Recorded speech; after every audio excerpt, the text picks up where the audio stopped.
যদি আপনি গণতন্ত্রের কথাই বলেন, তাহলে আমি প্রশ্ন করতে পারি গণতন্ত্রের মূলনীতি কি? গণতন্ত্রের মূলনীতি কি? গণতন্ত্রের মূলনীতি হচ্ছে সংখ্যাগরিষ্ঠ মানুষ যা বলবে তাই হক, তাই তো? এই মতবাদ ইসলামের সাথে সাংঘর্ষিক, কিন্তু তারপরেও আপনাদের ভাষায় কথা বলছি, যদি এটাও ধরে নেই যে আপনাদের তর্কের খাতিরে ধরেও নেই যে আপনাদের এই কথাটা ঠিক, আসলে কিন্তু ঠিক না, তর্কের খাতিরে ধরে নিলাম যে আপনাদের এই কথাটা ঠিক, তাহলে আমাদেরকে উত্তর দেন যে বাংলাদেশের বেশিরভাগ মানুষ তো মুসলিম, 90% মানুষ মুসলিম, তাহলে 90% মানুষ মুসলিম, এত বেশি অধিকাংশ মুসলিম প্রধান একটা দেশের রাষ্ট্র ধর্ম ইসলাম কেন হবে না? যেহেতু বেশিরভাগ মানুষ মুসলিম, তাহলে জনসংখ্যা দিয়েও তো আপনি গণতন্ত্রের মূলনীতি রক্ষা করলেন না।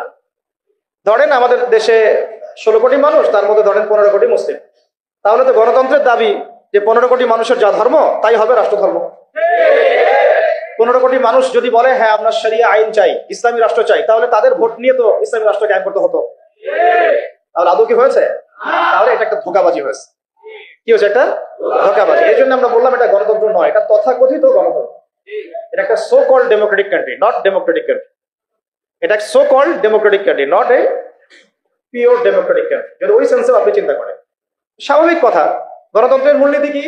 100 জনের মধ্যে 90 জন যদি বলে সুদ হালাল, গণতন্ত্রপন্থীরা বলবে হালাল, বলে নাউজুবিল্লাহ।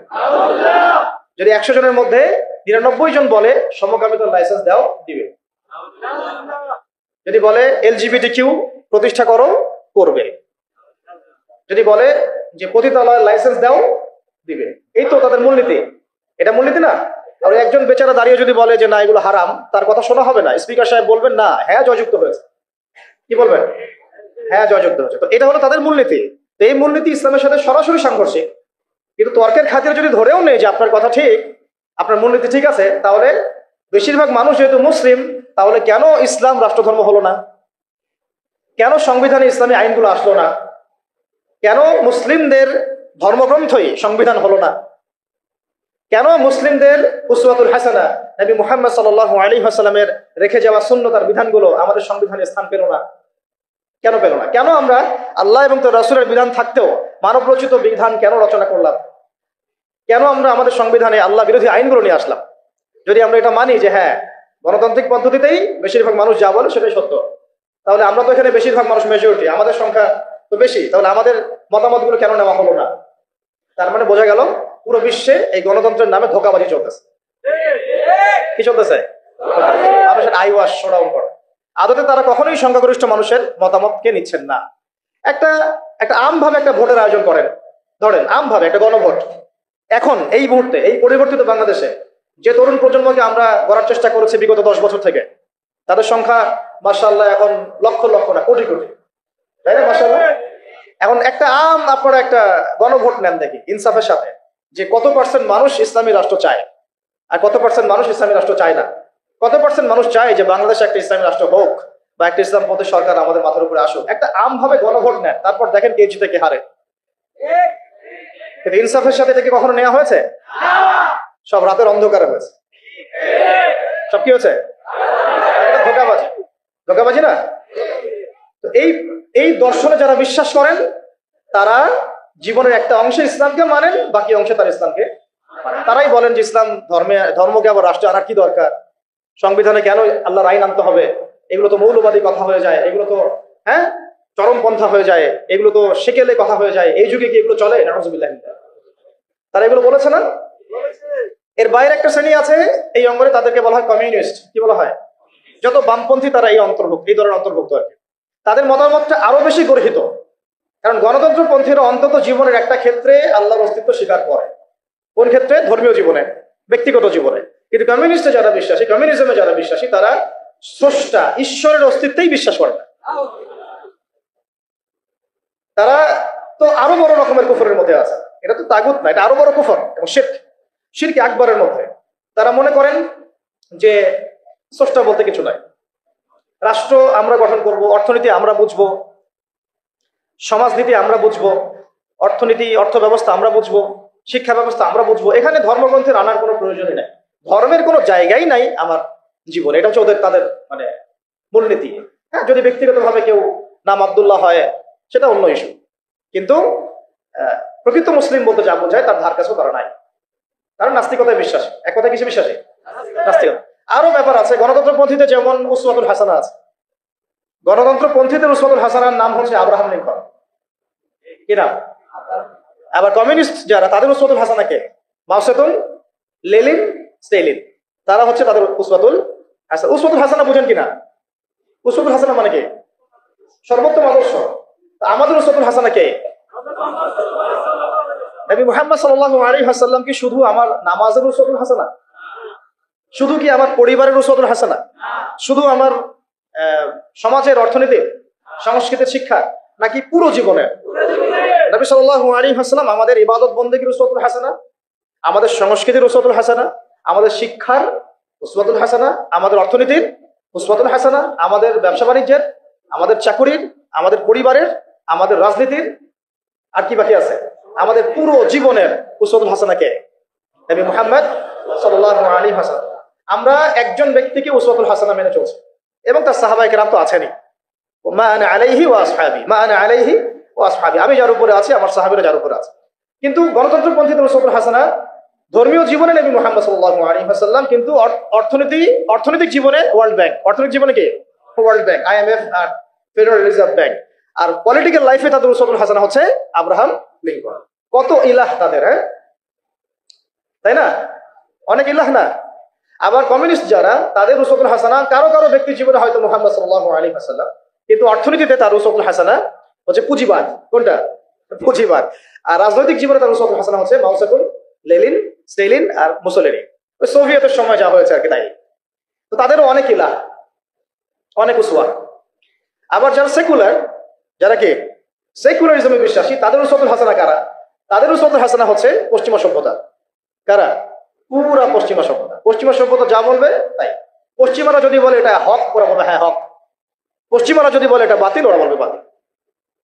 আল্লাহর আইন একদিকে পড়ে থাক, রাসূলের কথা একদিকে পড়ে থাক, কিছু যায় আসে না তাদের। পশ্চিমারা কি বলবে এটা হচ্ছে।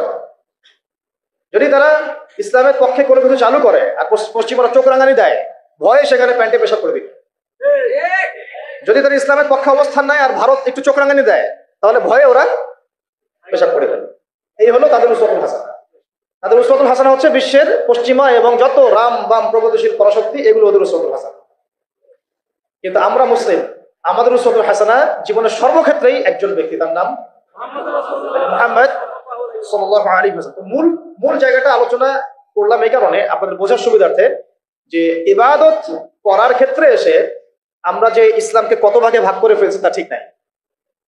অথচ ইবাদত করতে আল্লাহ পাক বলেছেন জীবনের সমস্ত ক্ষেত্রেই আমার বিধান মেনে চলো।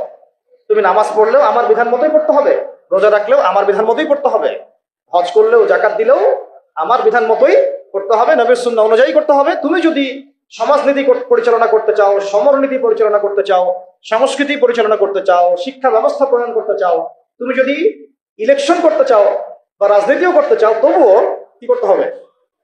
আমার বিধান মোতাবেকই তোমাকে আগাতে হবে। তুমি এখানে অন্যের বিধানে দাসত্ব করতে পারবে না। যদি করো তাহলে তুমি জীবনের এক ক্ষেত্রে আল্লাহকে মানো, আরেক ক্ষেত্রে শয়তানকে মানো। তুমি জীবনের এক ক্ষেত্রে আল্লাহকে মানো, আরেক ক্ষেত্রে শয়তানকে। তুমি জীবনের এক ক্ষেত্রে আল্লাহর দাসত্ব করো, আরেক ক্ষেত্রে তাগুতের দাসত্ব করো। এই সহজ সরল কথাটা আমরা আমাদের জাতিকে আসলে এখনো হয়তো বোঝাতে পারি। অনেকে বুঝে করে, অনেকে না বুঝে করে। যারা এখন এই রাজনীতিগুলোর মধ্যে আছেন, বেশিরভাগই এগুলো বুঝেন না, বেশিরভাগই বুঝেন না। দেখবেন অনেক বড় একটা রাজনৈতিক দলের একজন মুখপাত্র সেদিনই বলে দিলেন যে, দেখেছেন ধর্ম নিয়ে কি ধর্মান্ধতা সৃষ্টি হয়েছে আমাদের দেশে, দেখেছেন ধর্ম নিয়ে কি উন্মাদনার সৃষ্টি হয়েছে। বলেছেন না একজন, ধর্ম নিয়ে উন্মাদনা সৃষ্টি হবে কেন? বরং ধর্মকে আমরা জীবনের সব ক্ষেত্রে প্রতিষ্ঠা করতে চাই। এটার নাম তো উন্মাদনা না, এটা বরং আমাদের উপর ফরজ। এটা আমাদের উপর কি ফরজ। আপনি যদি নামাজ পড়েন তাহলে নামাজের ক্ষেত্রে আল্লাহর বিধান মানা ফরজ না? তাহলে আপনি যদি ব্যবসা করতে যান সেখানে আল্লাহর বিধান মানা ফরজ না? আপনি যদি অর্থনীতি পরিচালনা করতে যান সেখানে কি আল্লাহর বিধান মানা ফরজ না? যদি আল্লাহ পাক আপনাকে রাজনৈতিক ক্ষমতা দেন তো সেখানে ইসলামী বিধান অনুযায়ী, আল্লাহর বিধান অনুযায়ী রাষ্ট্র পরিচালনা করা কি ফরজ না? সহজ কথা। কথাটা কি কঠিন? খুব সহজ একটা কথা, কিন্তু যে আমি মুসলিম, আমি জীবনের সর্বক্ষেত্রেই আল্লাহর বিধান মেনে চলব। খুবই সহজ সরল কথা। এখন যদি কেউ বলে যে ভাই আমি এটা বুঝি, কিন্তু আমি পারিপার্শ্বিক চাপে, বিভিন্ন কারণে, বিভিন্ন সমস্যার কারণে আমি 100% এখন পারছি না, সেটা একটা স্রোত হতে পারে, সেটা আলাদা একটা স্রোত হতে পারে। যে হ্যাঁ, সে ব্যক্তি না হয় মানে, সে ব্যক্তি বুঝে, সে স্বীকারও করে, কিন্তু বলছে বিশ্বের পারিপার্শ্বিক চাপের কারণে হোক, আমার অভ্যন্তরীণ সমস্যার কারণে হোক, অনেকের কারণে হোক, অর্থনৈতিক মন্দার কারণে হোক, বিভিন্ন কারণে আমি 100% পারছি না, কিন্তু আমার উদ্দেশ্য আছে 100% প্রতিষ্ঠা করার। কিন্তু এটা তো আমরা দেখি নাই। দেখেছি কি? আমরা দেখেছি কিভাবে আস্তে আস্তে ওই রাজনৈতিক ক্ষমতাকে কাজে লাগিয়ে ইসলামকে মাইনাস করা হয়েছে। প্রথমে মাইনাস করা হয়েছে রাজনীতি থেকে, তারপরে মাইনাস করা হয়েছে অর্থনীতি থেকে, তারপরে আস্তে আস্তে মাইনাস করা হলো সংস্কৃতি থেকে, তারপরে মাইনাস করা হলো পুরো শিক্ষা সিস্টেম থেকে, তারপরে তারা হস্তক্ষেপ করলো পুরো ধর্মীয় জীবনে, মসজিদের উপরে, মাদ্রাসার উপরে, তাই না? আস্তে আস্তে আস্তে আস্তে ওলামায়ে কেরামকে পর্যন্ত তারা এই জেলের মামলার আসামি, হুমকি ধামকি, গুম ফাঁসি, কত কি হয়ে গেল। শুরুটা করেছিল তারা রাজনৈতিক ক্ষেত্রে, প্রথমে ইসলামকে মাইনাস করেছে। প্রথমে কি পলিটিক্যাল লাইফে তার ইসলামটাকে মাইনাস করেছে, তারপরে অর্থনৈতিক লাইফে তারা মাইনাস করেছে, সংস্কৃতির মধ্যে মাইনাস করেছে, শিক্ষা ব্যবস্থায় তো মাইনাস করে ফেললো, তারপরে আস্তে আস্তে এটা মসজিদের উপর প্রভাব বিস্তার করলো, মাদ্রাসার উপরেও প্রভাব বিস্তার করলো, এমনকি মসজিদ কমিটির মধ্যেও তারা ঢুকে পড়লো। তাহলে আমরা একটা জিনিস বুঝতে পারলাম, যদি আমরা আমাদের সমস্যার শেকড় ঠিক না করি, তাহলে আমার ঘর পর্যন্ত আর ঠিক থাকবে না, তাই না কথা? যদি আমরা ওই সমস্যার গোড়া ঠিক না করতে পারি, তাহলে আমার ব্যক্তি জীবন, আমি রাষ্ট্র কায়েম করব। খোলামেলা আলোচনা করতে হবে এখন আমরা কিভাবে একটা ইসলামী রাষ্ট্র কায়েম করব। তার আগে আর দু একটা কথা আমাদের জানা উচিত যে ইসলামী রাষ্ট্রের এই কনসেপ্টটা নতুন কোনো কনসেপ্ট না। আদম আলাইহিস সালাম আল্লাহর খলিফা ছিলেন, নূহ আলাইহিস সালামও আল্লাহ পাকের বিধান অনুযায়ী তার জাতিকে পরিচালনা করেছেন, ইব্রাহিম আলাইহিস সালামও করেছেন, তাই না?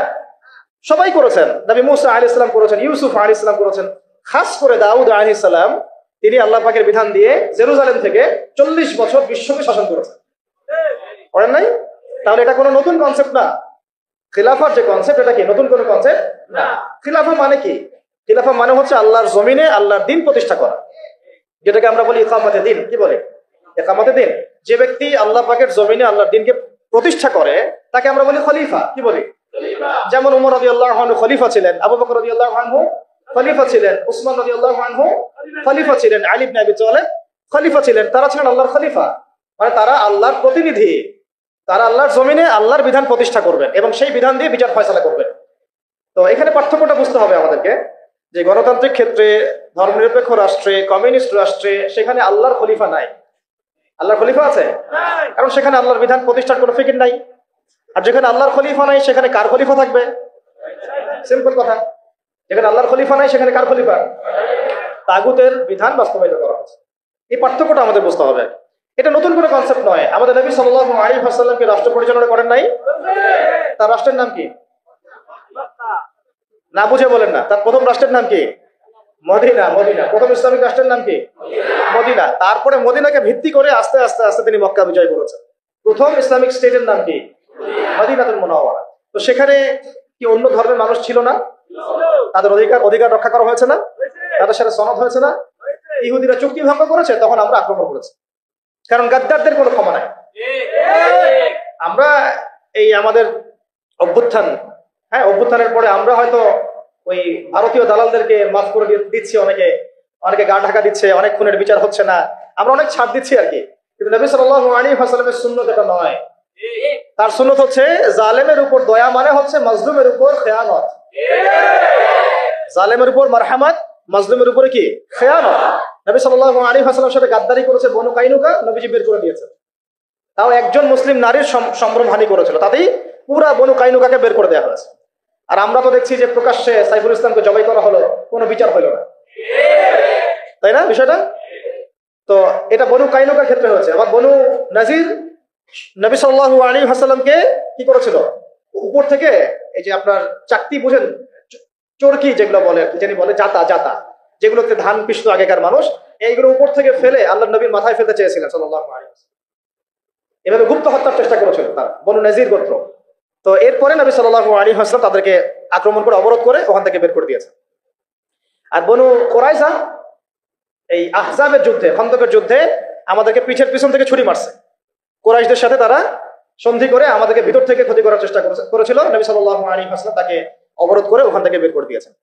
কখন আমরা তাদের সাথে চড়াও হয়েছি? যখন তারা আমাদের সাথে গাদ্দারি করছে। নবী সাল্লাল্লাহু আলাইহি ওয়াসাল্লামও রাষ্ট্র চালিয়েছেন, মদিনা রাষ্ট্র, সেখানে অমুসলিমদের অধিকার তিনি সুরক্ষিত করেছেন, কিন্তু গাদ্দারদেরকে মাফ করেন নাই, শাতেমে রাসূলকে মাফ করেন নাই, নবীকে যারা গালি দিয়েছেন তাদেরকে মাফ করা হয় নাই। আচ্ছা, নবী সাল্লাল্লাহু আলাইহি ওয়াসাল্লামের মদিনার রাষ্ট্রে কি আল্লাহর আইন ছাড়া অন্য কোন আইন চলেছিল? তাহলে আপনি পার্থক্য বুঝে নেন আমাদের সাথে তাদের কি পার্থক্য। তাদেরও ভূখণ্ড ছিল, মানে নবী সাল্লাল্লাহু আলাইহি ওয়াসাল্লাম এবং সাহাবীদেরও ভূখণ্ড ছিল, আমাদেরও ভূখণ্ড আছে। তাদেরও সরকার ছিল, আমাদেরও সরকার আছে। তাদেরও সার্বভৌমত্ব ছিল, আমাদেরও আছে। তাদেরও সংবিধান ছিল, আমাদেরও আছে। তাদেরও এই আপনার আর কি লাগে, হ্যাঁ বুঝি নাই না, ঠিক আছে ওটা বলেছি। আর রাষ্ট্র গঠনের 4টা মৌলিক উপাদান লাগে, ভূখণ্ড, হ্যাঁ ভূখণ্ড, হ্যাঁ মাশাআল্লাহ, ভূখণ্ড, সরকার, সার্বভৌমত্ব এবং জনসংখ্যা। এই 4টা মদিনা রাষ্ট্রেও ছিল, আমাদের বাংলাতেও আছে। পার্থক্য তাহলে কোথায়? ওখানে অমুসলিমদের অধিকার খর্ব করা হয় নাই, কিন্তু এখানে মুসলিমদের অধিকার খর্ব করা হচ্ছে। সেখানে অমুসলিমদের অধিকার পর্যন্ত খর্ব করা হয় নাই। কোথায়? মদিনায় অমুসলিমদের অধিকার পর্যন্ত খর্ব করা হয় নাই, আর এখানে মুসলিমদের পর্যন্ত অধিকার খর্ব করা হচ্ছে। পার্থক্য আছে না? পার্থক্য। ওখানে অমুসলিমদের সাথে আমরা কোনো দ্বন্দ্বে যাই নাই যতক্ষণ না তারা আমাদের সাথে গাদ্দারি করেছে, বেইমানি করেছে এবং আমাদেরকে পিছন থেকে ছুরি মেরেছে। এখন দেখা যায় অনেক সময় আমাদেরকে প্রকাশ্যে অখণ্ড ভারতের জয় শ্রীরামের স্লোগান দেওয়া হচ্ছে, প্রকাশ্যে আমাদের ভাইদেরকে অনেকে অত্যাচার করা হচ্ছে, জবাই করে হত্যা করা হলো, আমরা কোনো ব্যবস্থা গ্রহণ করতে পারছি না। আমরা দৃষ্টান্তমূলক কোনো শাস্তি এখন পর্যন্ত দিতে দেখি নাই, এটা আফসোস আমাদের জন্য। কিন্তু নবী সাল্লাল্লাহু আলাইহি ওয়াসাল্লামের যুগে একজন দিনী বোনের ইজ্জতের বিনিময়ে তিনি পুরা বনু কাইনুকাকে একেবারে মদিনা থেকে বের করে দিয়েছেন। আমরা কিন্তু সেটা করতে পারি না। তারপরে নবী সাল্লাল্লাহু আলাইহি ওয়াসাল্লামের যুগে মদিনায় ওখানে কি আল্লাহর বিধান ছাড়া অন্য কোনো বিধান দিয়ে রাষ্ট্র চলেছে? তাহলে আমাদের এখানেও সবই আছে, কিন্তু এখানে আল্লাহর বিধান নাই। আল্লাহর বিধান দিয়ে এই রাষ্ট্র পরিচালিত হচ্ছে না। সেখানে নবী সাল্লাল্লাহু আলাইহি ওয়াসাল্লাম সাহাবীদের মধ্যে যে পরিমাণ ভ্রাতৃত্বের বন্ধন স্থাপন করেছিলেন, সেই ভ্রাতৃত্বের বন্ধন আমার রাষ্ট্রের মধ্যে আসলে নাই। জাতীয় কোনো ঐক্য আমরা খুব একটা দেখছি না, বরং আমরা দেখছি এখানে জাতীয় বিভক্তি। এমনকি মুসলিমদের মধ্যে আমরা শত শত বিভক্তি দেখছি এবং ছাড় না দেওয়ার মানসিকতা দেখছি। আর নবী সাল্লাল্লাহু আলাইহি ওয়াসাল্লামের মদিনা রাষ্ট্র অন্য কোনো পরাশক্তির সামনে মাথা নত করে নাই, করেছিল। কিন্তু আমাদের দেশের কাঠামোটা যেটা, সেটা আমরা কিন্তু বিভিন্ন পরাশক্তির কাছে আমরা দাসত্বের শৃঙ্খলা আবদ্ধ হয়ে গেছি, তাই না? আবার নবী সাল্লাল্লাহু আলাইহি ওয়াসাল্লামের মদিনা রাষ্ট্র বিশ্বের বুকে মাথা উঁচু করে একদম স্পষ্ট স্বাধীন রাষ্ট্র ছিল। আমরা কিন্তু বিশ্বের বুকে মাথা তুলে এখন পর্যন্ত সেই স্বাধীনতা অর্জন করতে পারি নাই। সত্যি কথা এটা। নবী সাল্লাল্লাহু আলাইহি ওয়াসাল্লামের মদিনা রাষ্ট্র ছিল এমন একটা কাঠামো যার উপর দাঁড়িয়ে তিনি গাজওয়া এবং সারিয়া অভিযানগুলো করেছেন, জিহাদ এবং দাওয়াতের মাধ্যমে আরো বড় পরিসরে দিন প্রতিষ্ঠা করেছেন। কিন্তু আমাদের রাষ্ট্রগুলো, ইসলামী রাষ্ট্রগুলোর মধ্যে কিন্তু এইরকম গাজওয়া বা সারিয়া এই অভিযানগুলোতে অংশ নেওয়ার মতো কোনো সুযোগ পাওয়া যায় না। নবী সাল্লাল্লাহু আলাইহি ওয়াসাল্লামের মদিনা রাষ্ট্রে কোনো মাজলুম তার অধিকার খর্ব হতো না। কিন্তু আমরা এখানে দেখছি যে মাজলুমের অধিকার খর্ব হতেই আছে আর হতেই আছে, আর জালেম পার পেয়ে যাচ্ছে। নবী সাল্লাল্লাহু আলাইহি ওয়াসাল্লামের মদিনা রাষ্ট্রে কোনো খেয়ানত ছিল না, আমানতদারিতা ছিল, তাই না? কোনো দুর্নীতি ছিল না, ইনসাফ ছিল। কিন্তু আপনি আমাদের রাষ্ট্রগুলোতে দেখবেন উপর থেকে নিচ পর্যন্ত খালি খেয়ানত, জুলুম আর দুর্নীতি। মৌলিক অনেক পার্থক্য আছে না?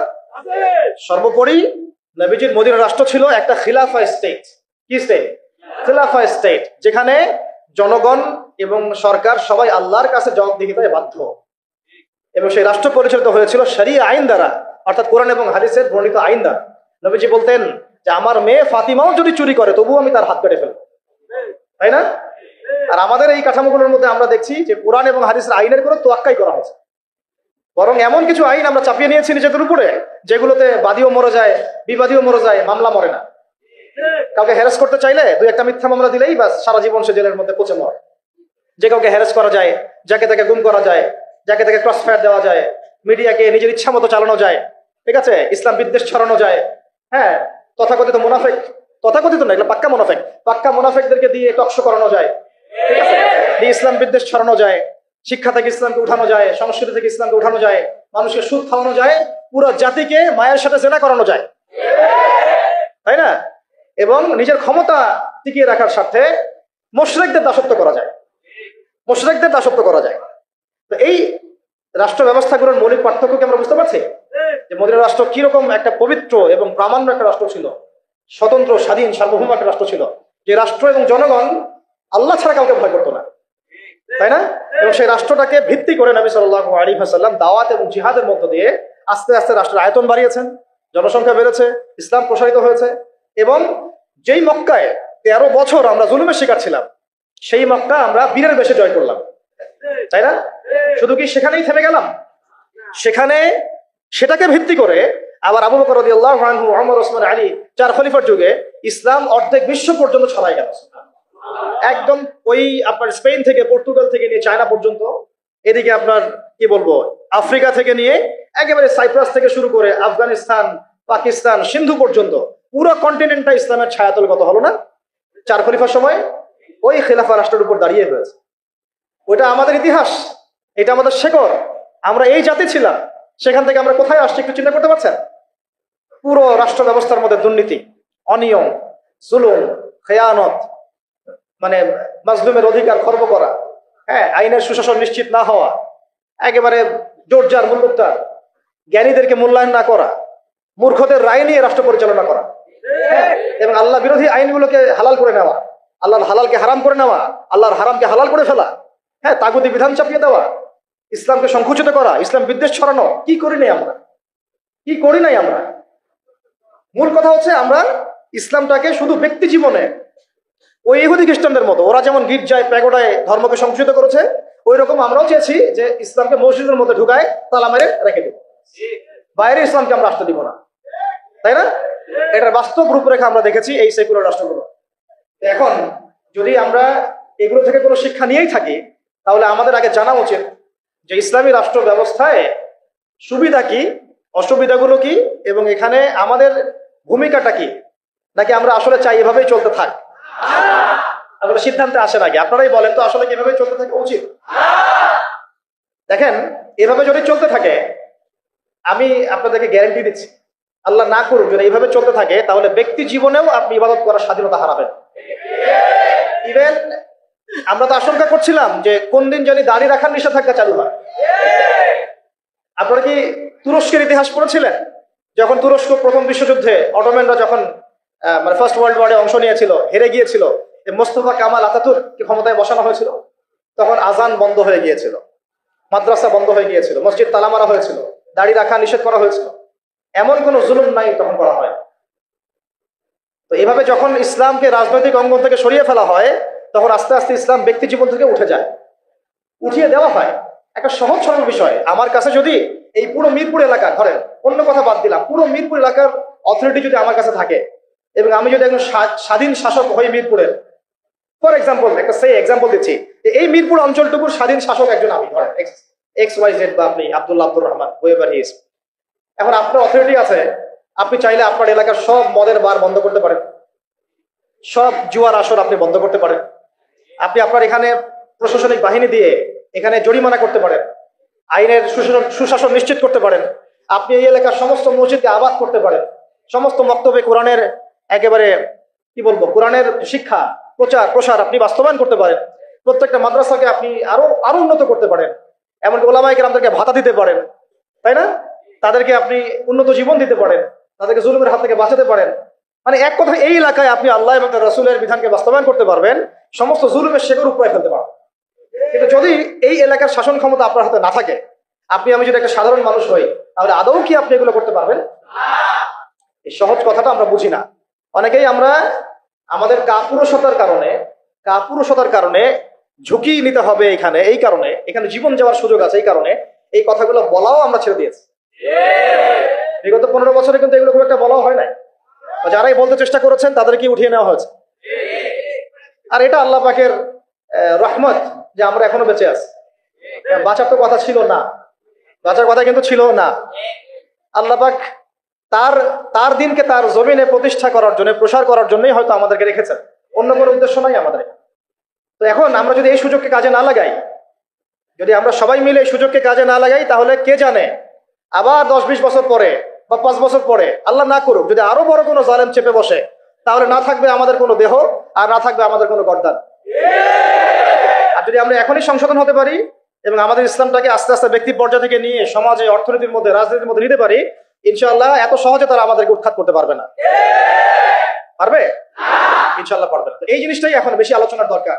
তাহলে এখন আসেন, একটা বিষয় একটু আপনাদের সামনে স্পষ্ট করতে চাই, যে খালি পয়েন্টস গুলো বলবো, বিস্তারিত আপনাদেরকে বলতে হবে না, আপনারা বুঝতেছেন, আমি বুঝতে পারছি। শুধু পয়েন্ট গুলো বলবো যে কি কি সুফল হতে পারে যদি একটা ইসলামিক রাষ্ট্র ব্যবস্থা আমাদের মাথার উপরে আসে, বা একটা ইসলামপন্থী গভর্নমেন্ট আমাদের মাথার উপরে আসে, তাহলে আমরা কি কি সুবিধা পাইতে পারি। অনেকে হয়তো মনে করেন যে এটা থাকলেও যা, না থাকলেও না। অনেকে আবার এগুলো নিয়ে আলোচনা করেন না বা করেন না, এতে করে এটা মাথা থেকে মাইনাস হয়ে গেছে। একটা বিষয় বুঝেন, এটা আসলে আমার একটা বুঝ আর কি, নিজের মতো করে বলছি আর কি। একটা বিষয় কি, একটা বিষয়ের অভিজ্ঞতা মানুষের না থাকলে সেই বিষয়টা মর্ম এহমিয়ত কিন্তু মানুষ বুঝেন। যেমন ধরেন আমরা যারা এখনো কক্সবাজারে কেউ যায় নাই, তাকে আপনি যতই বলেন যে সমুদ্রটা এমন, সমুদ্রটা ওই রকম, সমুদ্রের পাড়ে দাঁড়ালে এমন হয়, ওইখানে এত এরকম বাতাস থাকে, মেরিন ড্রাইভ রোডটা এইরকম, সে কিন্তু কল্পনায় আনবে, কিন্তু সে কিন্তু উপলব্ধি করতে পারবে। বুঝতে পারছি কথা? সিমিলারলি আপনি শুনেছেন যে মদিনা এমন, মক্কা এমন, কখনো যান নাই, আপনি কিন্তু উপলব্ধি করতে পারবেন না। রাষ্ট্র ক্ষমতায় আমরা দাড়ি টুপিওয়ালা মানুষরা সংখ্যাগরিষ্ঠতা নিয়ে, হ্যাঁ, একেবারে পুরা রুটির টুকরাটা আমরা কখনো পাইনি এ পর্যন্ত। পেয়েছে কি বিগত প্রায় 50, 60, 70 বছরে? তাহলে আমরা কিভাবে জানবো যে সেটার এহমিয়তটা কি, সেটার গুরুত্বটা কি, সেটা থাকলে আমরা কি করতে পারি? ওটা তো আমার অভিজ্ঞতা নাই, তো আমার কি নাই, আমার অভিজ্ঞতা নাই তো। কিন্তু দেখেন সেকুলারদেরকে দেখেন, এই ডেমোক্রেটিক সিস্টেমে যারা তাদেরকে দেখেন, তারা কেউ 5 বছর থাকছে, কেউ 10 বছর থাকছে, কেউ 15 বছর থাকছে। তারা বুঝেছে যে তার মজাটা কি, এবং সেটা থাকলে সে কি করতে পারবে।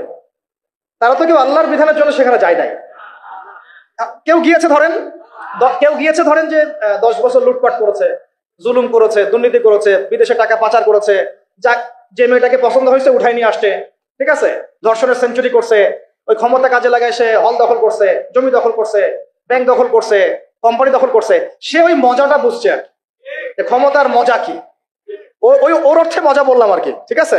সে বুঝতে পারছে যে হ্যাঁ, ক্ষমতা থাকলে আমার এই জিনিসগুলো আমি তো পাবো। এই জন্য দেখেন, হাজার বার মাইর খাইলেও, নেতাকর্মী জীবন দিলেও, সে ওই রাজনীতি থেকে সরে যায় না, তাই না? 10 বছর মাইর খায়, আবার আসে না, আমাকে যাইতে হবে ওখানে, আর ওখানে কি মজা আমি তো জানি। ওইটা যদি একবার পাই তাহলে আমি আবার এইগুলা পাবো, তাই না বিষয়টা? তো ওদের একটা উদাহরণ দিয়ে বুঝালাম। এই জন্য দেখেন, তারা তাদের এই রাজনৈতিক মুভমেন্ট থেকে কখনো সরে যায় না। সরে যায় কখনো? যায়নি, যায় না, যাবেও না। কারণ তারা ওর অভিজ্ঞতা অর্জন করেছে, তারা ওর মজাটা বুঝেছে। কিন্তু আমরা কখনো ওখানে গিয়ে আল্লাহর বিধান কি কায়েম করতে পেরেছি? আমরা তো ওখানে গিয়ে ন্যায় বিচার, ইনসাফ, হ্যাঁ, তারপরে আপনার আল্লাহর বিধান, শরিয়া আইন, তারপরে হুদুদ, কিসাস, এই যে বিষয়গুলো আমরা তো বাস্তবায়ন করতে পারি নাই। আমাদের ওই অভিজ্ঞতাটা নাই তো, এই কারণে আমাদের মধ্যে থেকে আলোচনা উঠে গেছে আস্তে আস্তে, খুব কম, লিমিটেড। কিন্তু আমরা যদি একবার ওখানে যেতে পারি, তখন দেখবেন আপনারাও বা আমরা ওইটা ছাড়তে চাবো না। কারণ আমরা জানি ওখানে গেলে ইসলামকে কত বড় পরিসরে কায়েম করা যাবে ইনশাআল্লাহ, তাই না? আমরা ইসলামিক সেন্সে বলছি, আমরা ওখানে গেলে বুঝতে পারবো যে আমরা কত বড় পরিসরে ইসলামের খেদমত করতে পারবো ইনশাআল্লাহ। যেহেতু আমরা যেতে পারি নাই, তাই আমাদের মধ্যে ওই অভিজ্ঞতাটা কিন্তু এখন অর্জিত হয় না। এই কারণে আলোচনাগুলোর দরকার, যে ওখানে গেলে কি পেতে পারে বা সুফলটা কি হতে পারে, আর না গেলে কি কুফলগুলো হচ্ছে। শুধু পয়েন্টগুলো বলবো। 1 নাম্বার, যদি একটা ইসলামিক সরকার আমাদের মাথার উপরে আসে এবং একটা ইসলামপন্থী রাষ্ট্র আমরা সামনে কায়েম করতে পারি, সামনে বলতে হতে পারে 5 বছর পরে, 10 বছর পরে, যদি কায়েম করতে পারি ইনশাআল্লাহ, তাহলে সর্বপ্রথম আমরা পুরো দেশে সালাত কায়েম করতে পারবো। সালাত কায়েম করতে পারবো, কায়েম। আমরা এখন নামাজ পড়ি, তাই না? নামাজ কায়েম করি ব্যক্তি জীবনে, পারিবারিক জীবনে, কিন্তু আমরা জাতিগতভাবে কিন্তু নামাজ কায়েম করতে পারি না। আপনি তো চার্জ করতে পারছেন না। আমাদের মুরব্বী ওলামা কেরাম অনেকে এখানে আছেন, যে কয়েক বছর আগেই মদিনায় যারা নামাজ পড়তো না, দোকান খোলা থাকতো না আমাদের সময়, তাদেরকে ধরে নিয়ে যাইতো না, গারামা দিত, জরিমানা, অনেকে তো পিটাইতো, জেলও দিত, অনেকে ওই মরুভূমিতে গিয়ে রেখে দিয়ে আসতো, হেঁটে আয়তো শাস্তি। মানে নামাজ যদি রাষ্ট্র চায় তাহলে জনগণকে পড়াতে পারে। রাষ্ট্র যদি চায় জনগণকে মার্কস পড়াইতে পারে না? হ্যাঁ, তো রাষ্ট্র যদি চায় তাহলে জনগণকে নামাজও পড়াইতে পারবে ইনশাআল্লাহ। আর যারা বুঝে না তাদেরকে শিখাইতে পারবে, যারা নামাজ পড়তে জানে না তাদেরকে আমরা ইসলামিক সেন্টারে পাঠাইতে পারবো, তরবিয়ত দিতে পারবো, ওলামা কেরামের সোহবতে নিয়ে শিখাইতে পারবো, তাই না? কিন্তু আপনি এটা রাষ্ট্রীয় উদ্যোগে আপনারা করতে পারবেন, এটা ব্যক্তি জীবনে সীমাবদ্ধ হয়ে থাকে তখন। তো ব্যক্তি জীবনে থাকলে তো আপনি পড়লেও কি, মানে পড়লে কেউ চার্জ করার নাই, না পড়লেও কেউ চার্জ করার নাই, এটা আপনার ব্যক্তিগত বিষয়ের সাথে নিসবত হয়ে গেল। কিন্তু জাতিগতভাবে কিন্তু নামাজ কায়েম হলো না। কিন্তু নবী সাল্লাল্লাহু আলাইহি ওয়াসাল্লাম কি মসজিদে কোনো সাহাবী না আসলে বা আসতে না পারলে খোঁজ দিতেন না? ওমর রাদিয়াল্লাহু আনহু খোঁজ দিতেন না? ওখানে কি এমন কোনো মুসলিম ছিল যিনি নামাজ পড়তেন না? এই একটা বিষয়, যেখানে আমরা কিন্তু এটা করতে এখনো পারি নাই। আপনি বলছেন 90% মুসলিমের দেশ, দেখেন 70% নামাজ পড়ে না। শুধু নামাজ না, তখন আপনি চাইলে প্রাইমারি লেভেলে, প্রাইমারি স্কুলে কোরআন শিক্ষা বাধ্যতামূলক করতে পারতেন না? হাই স্কুলে আরবি ভাষা শিক্ষা বাধ্যতামূলক করতে পারতেন, কোরআনের কিছু অনুবাদ তো বাধ্যতামূলক করতে পারতেন, সিলেবাস মুক্ত করতে পারতেন। অনার্স লেভেলে গিয়ে আমাদের এই ভাইরা তখন কোরআনের তাফসির করতে পারতো, তর্জমা করতে পারতো, হাদিসের এরাব দিতে পারতো, ইবারত করতে পারতো। তারা কি পারে? 95%ই পারে না। মাস্টার্স লেভেলে গিয়ে তারা ইফতা দেওয়ার মতো যোগ্যতা হয়তো অর্জন করতে পারতো, আরো অনেক কিছু করা সম্ভব ছিল, কিন্তু এটা আপনি আর রাষ্ট্রীয়ভাবে এখন করতে পারছেন না। তাহলে একটা বিষয় হচ্ছে, দেখুন এক্সাম্পলটা বুঝেন, এখানে তো অনেক ফ্যাক্টরি আছেন আপনাদের এখানে, এটা দেখে মনে পড়লো আর কি উদাহরণটা, যে দেখেন ধরেন আমি একটা চাদর পরেছি, এখন এই চাদরটা ধরেন যে এক ভাই হাতে সেলাই করছে, 10 জন মিলে হাতে সেলাই করছে, 10টা চাদর উৎপন্ন হচ্ছে, আর এখানে একটা চাদর তৈরির ফ্যাক্টরি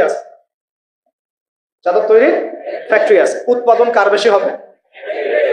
ইসলামিক রাষ্ট্র হচ্ছে একটা ফ্যাক্টরির মতো কাজ করবে, যা ইসলাম আরো অনেক বেশি ছড়াই দিতে পারবে, যেটা ব্যক্তিগতভাবে অতটা সম্ভব হয়ে ওঠে না। দাওয়াতের মাধ্যমে ব্যক্তিগত ইসলাম হয়, মানুষ ফিরে আসে, কিন্তু বড় পরিসরে ইসলাম কায়েম হয় না। বরং আমরা ইসলাহের যত মেহনত করি, ওরা ওদের শয়তানি শক্তি দিয়ে ওইটাকে আবার নস্যাৎ করার চেষ্টা করে, তাই না? আমরা ইসলাহ করে মানুষকে আল্লাহর পথে ডাকার চেষ্টা করি, ওরা গান বাজাই দিল, কনসার্ট করাই দিল, পর্নোগ্রাফি চালু করে দিল, মেয়ে নাচাই দিল, আল্লাহ বিরুদ্ধে আইন 4টা-5টা চালু করে দিল, বাস আপনার মেহনতের উপর পানি পড়ে গেল, তাই না বিষয়টা?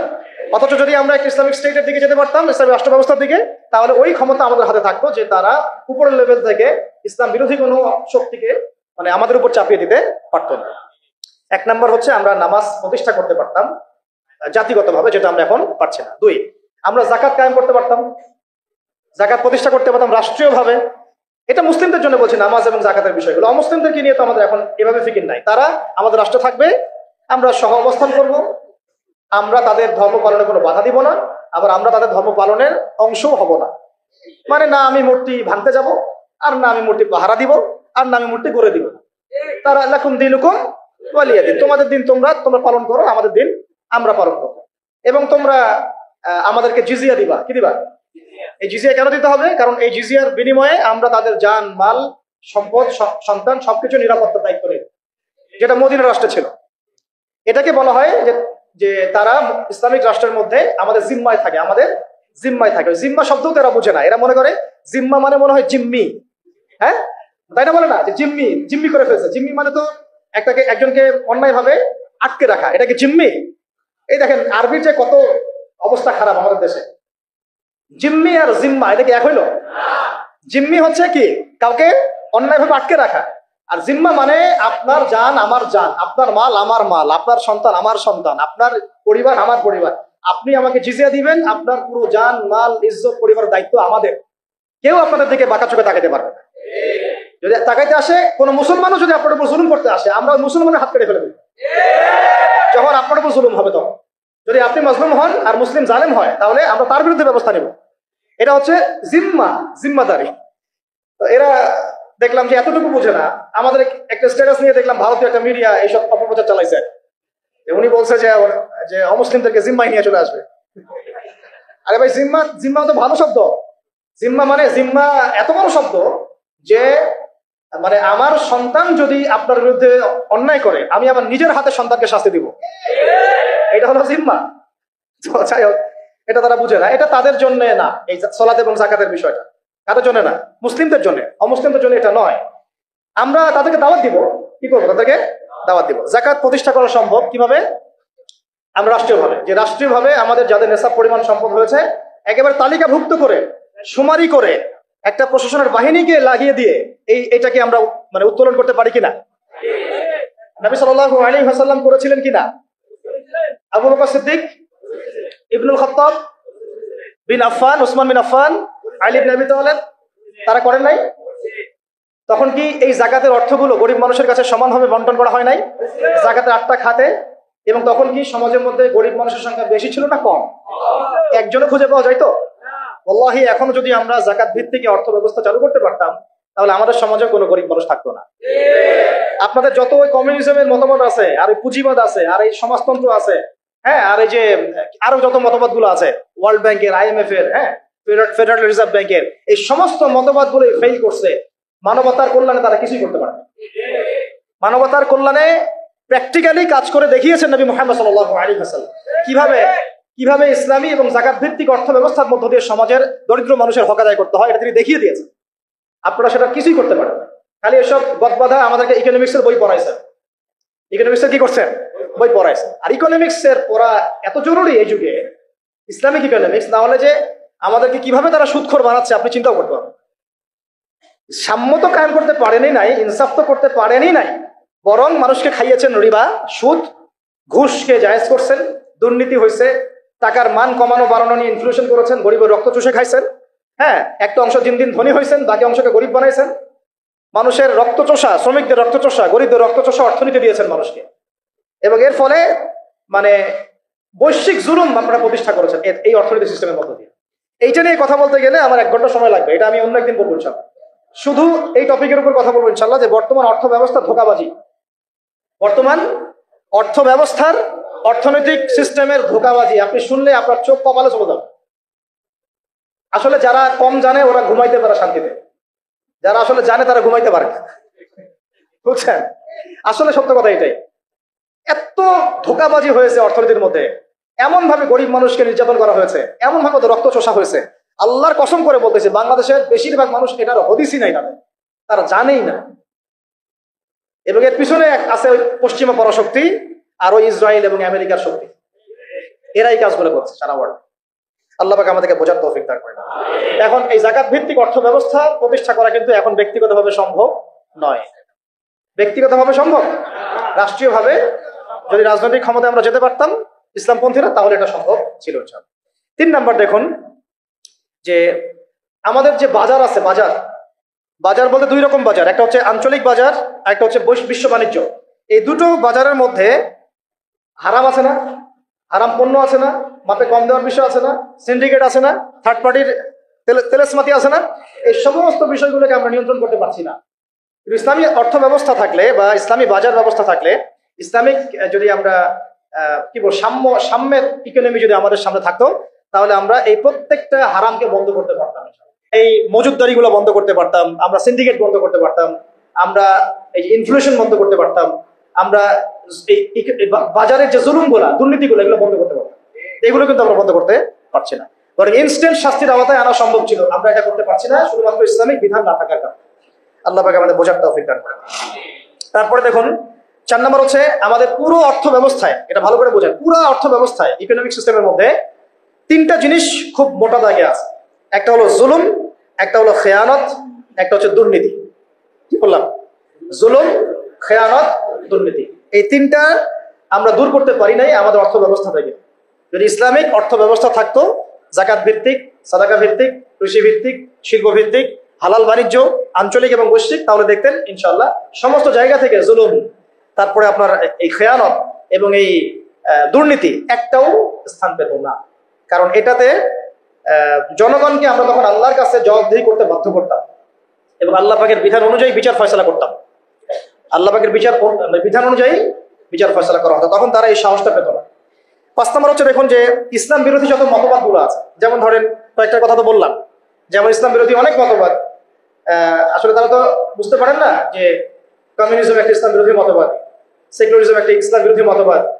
এগুলো তো পলিটিক্যাল, এর বাইরে সামাজিক অনেক ব্যাপার আছে, যেমন ইসলাম বিরোধী বিভিন্ন মতবাদ, সংস্কৃতি, কাদিয়ানি মতবাদ ধরেন, তারপরে ইসাই মুসলিমদের ফিতনা, ইসলাম বিরোধী যত মতবাদ, যেমন এই কমিউনিজম বা so-called communism, so-called democracy, so-called secularism, বা এই যে LGBTQ, তারপরে রিবা, কাদিয়ানি মতবাদ, এনজিওদের সুদের ফিতনা, ইসাই মুসলিমদের ফিতনা, যত ইসলাম বিরোধী মতবাদগুলো আছে, এগুলোকে রাষ্ট্রীয়ভাবেই আস্তে আস্তে আস্তে মিটিয়ে ফেলা সম্ভব ছিল।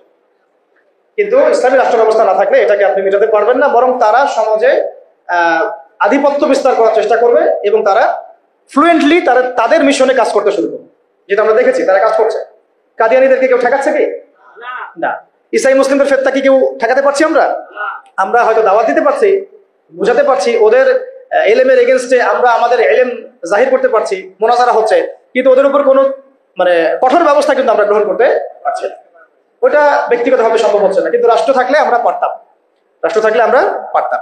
LGBTQ, যে ওরা বলছে LGBTQ বইয়ের মধ্যে নিয়ে আসতেছে, রাস্তায় মানববন্ধন করছে, অধিকার চাচ্ছে, আইন পাস করতে বলছে, সমকামিতার আইন পাস করতে বলছে, সুদ তো আগেই হালাল করে ফেলছে তারা, মদের লাইসেন্স তো এগুলো আগেই দেওয়া হয়েছে, পতিতালয়ের লাইসেন্স আগেই দেওয়া হয়েছে।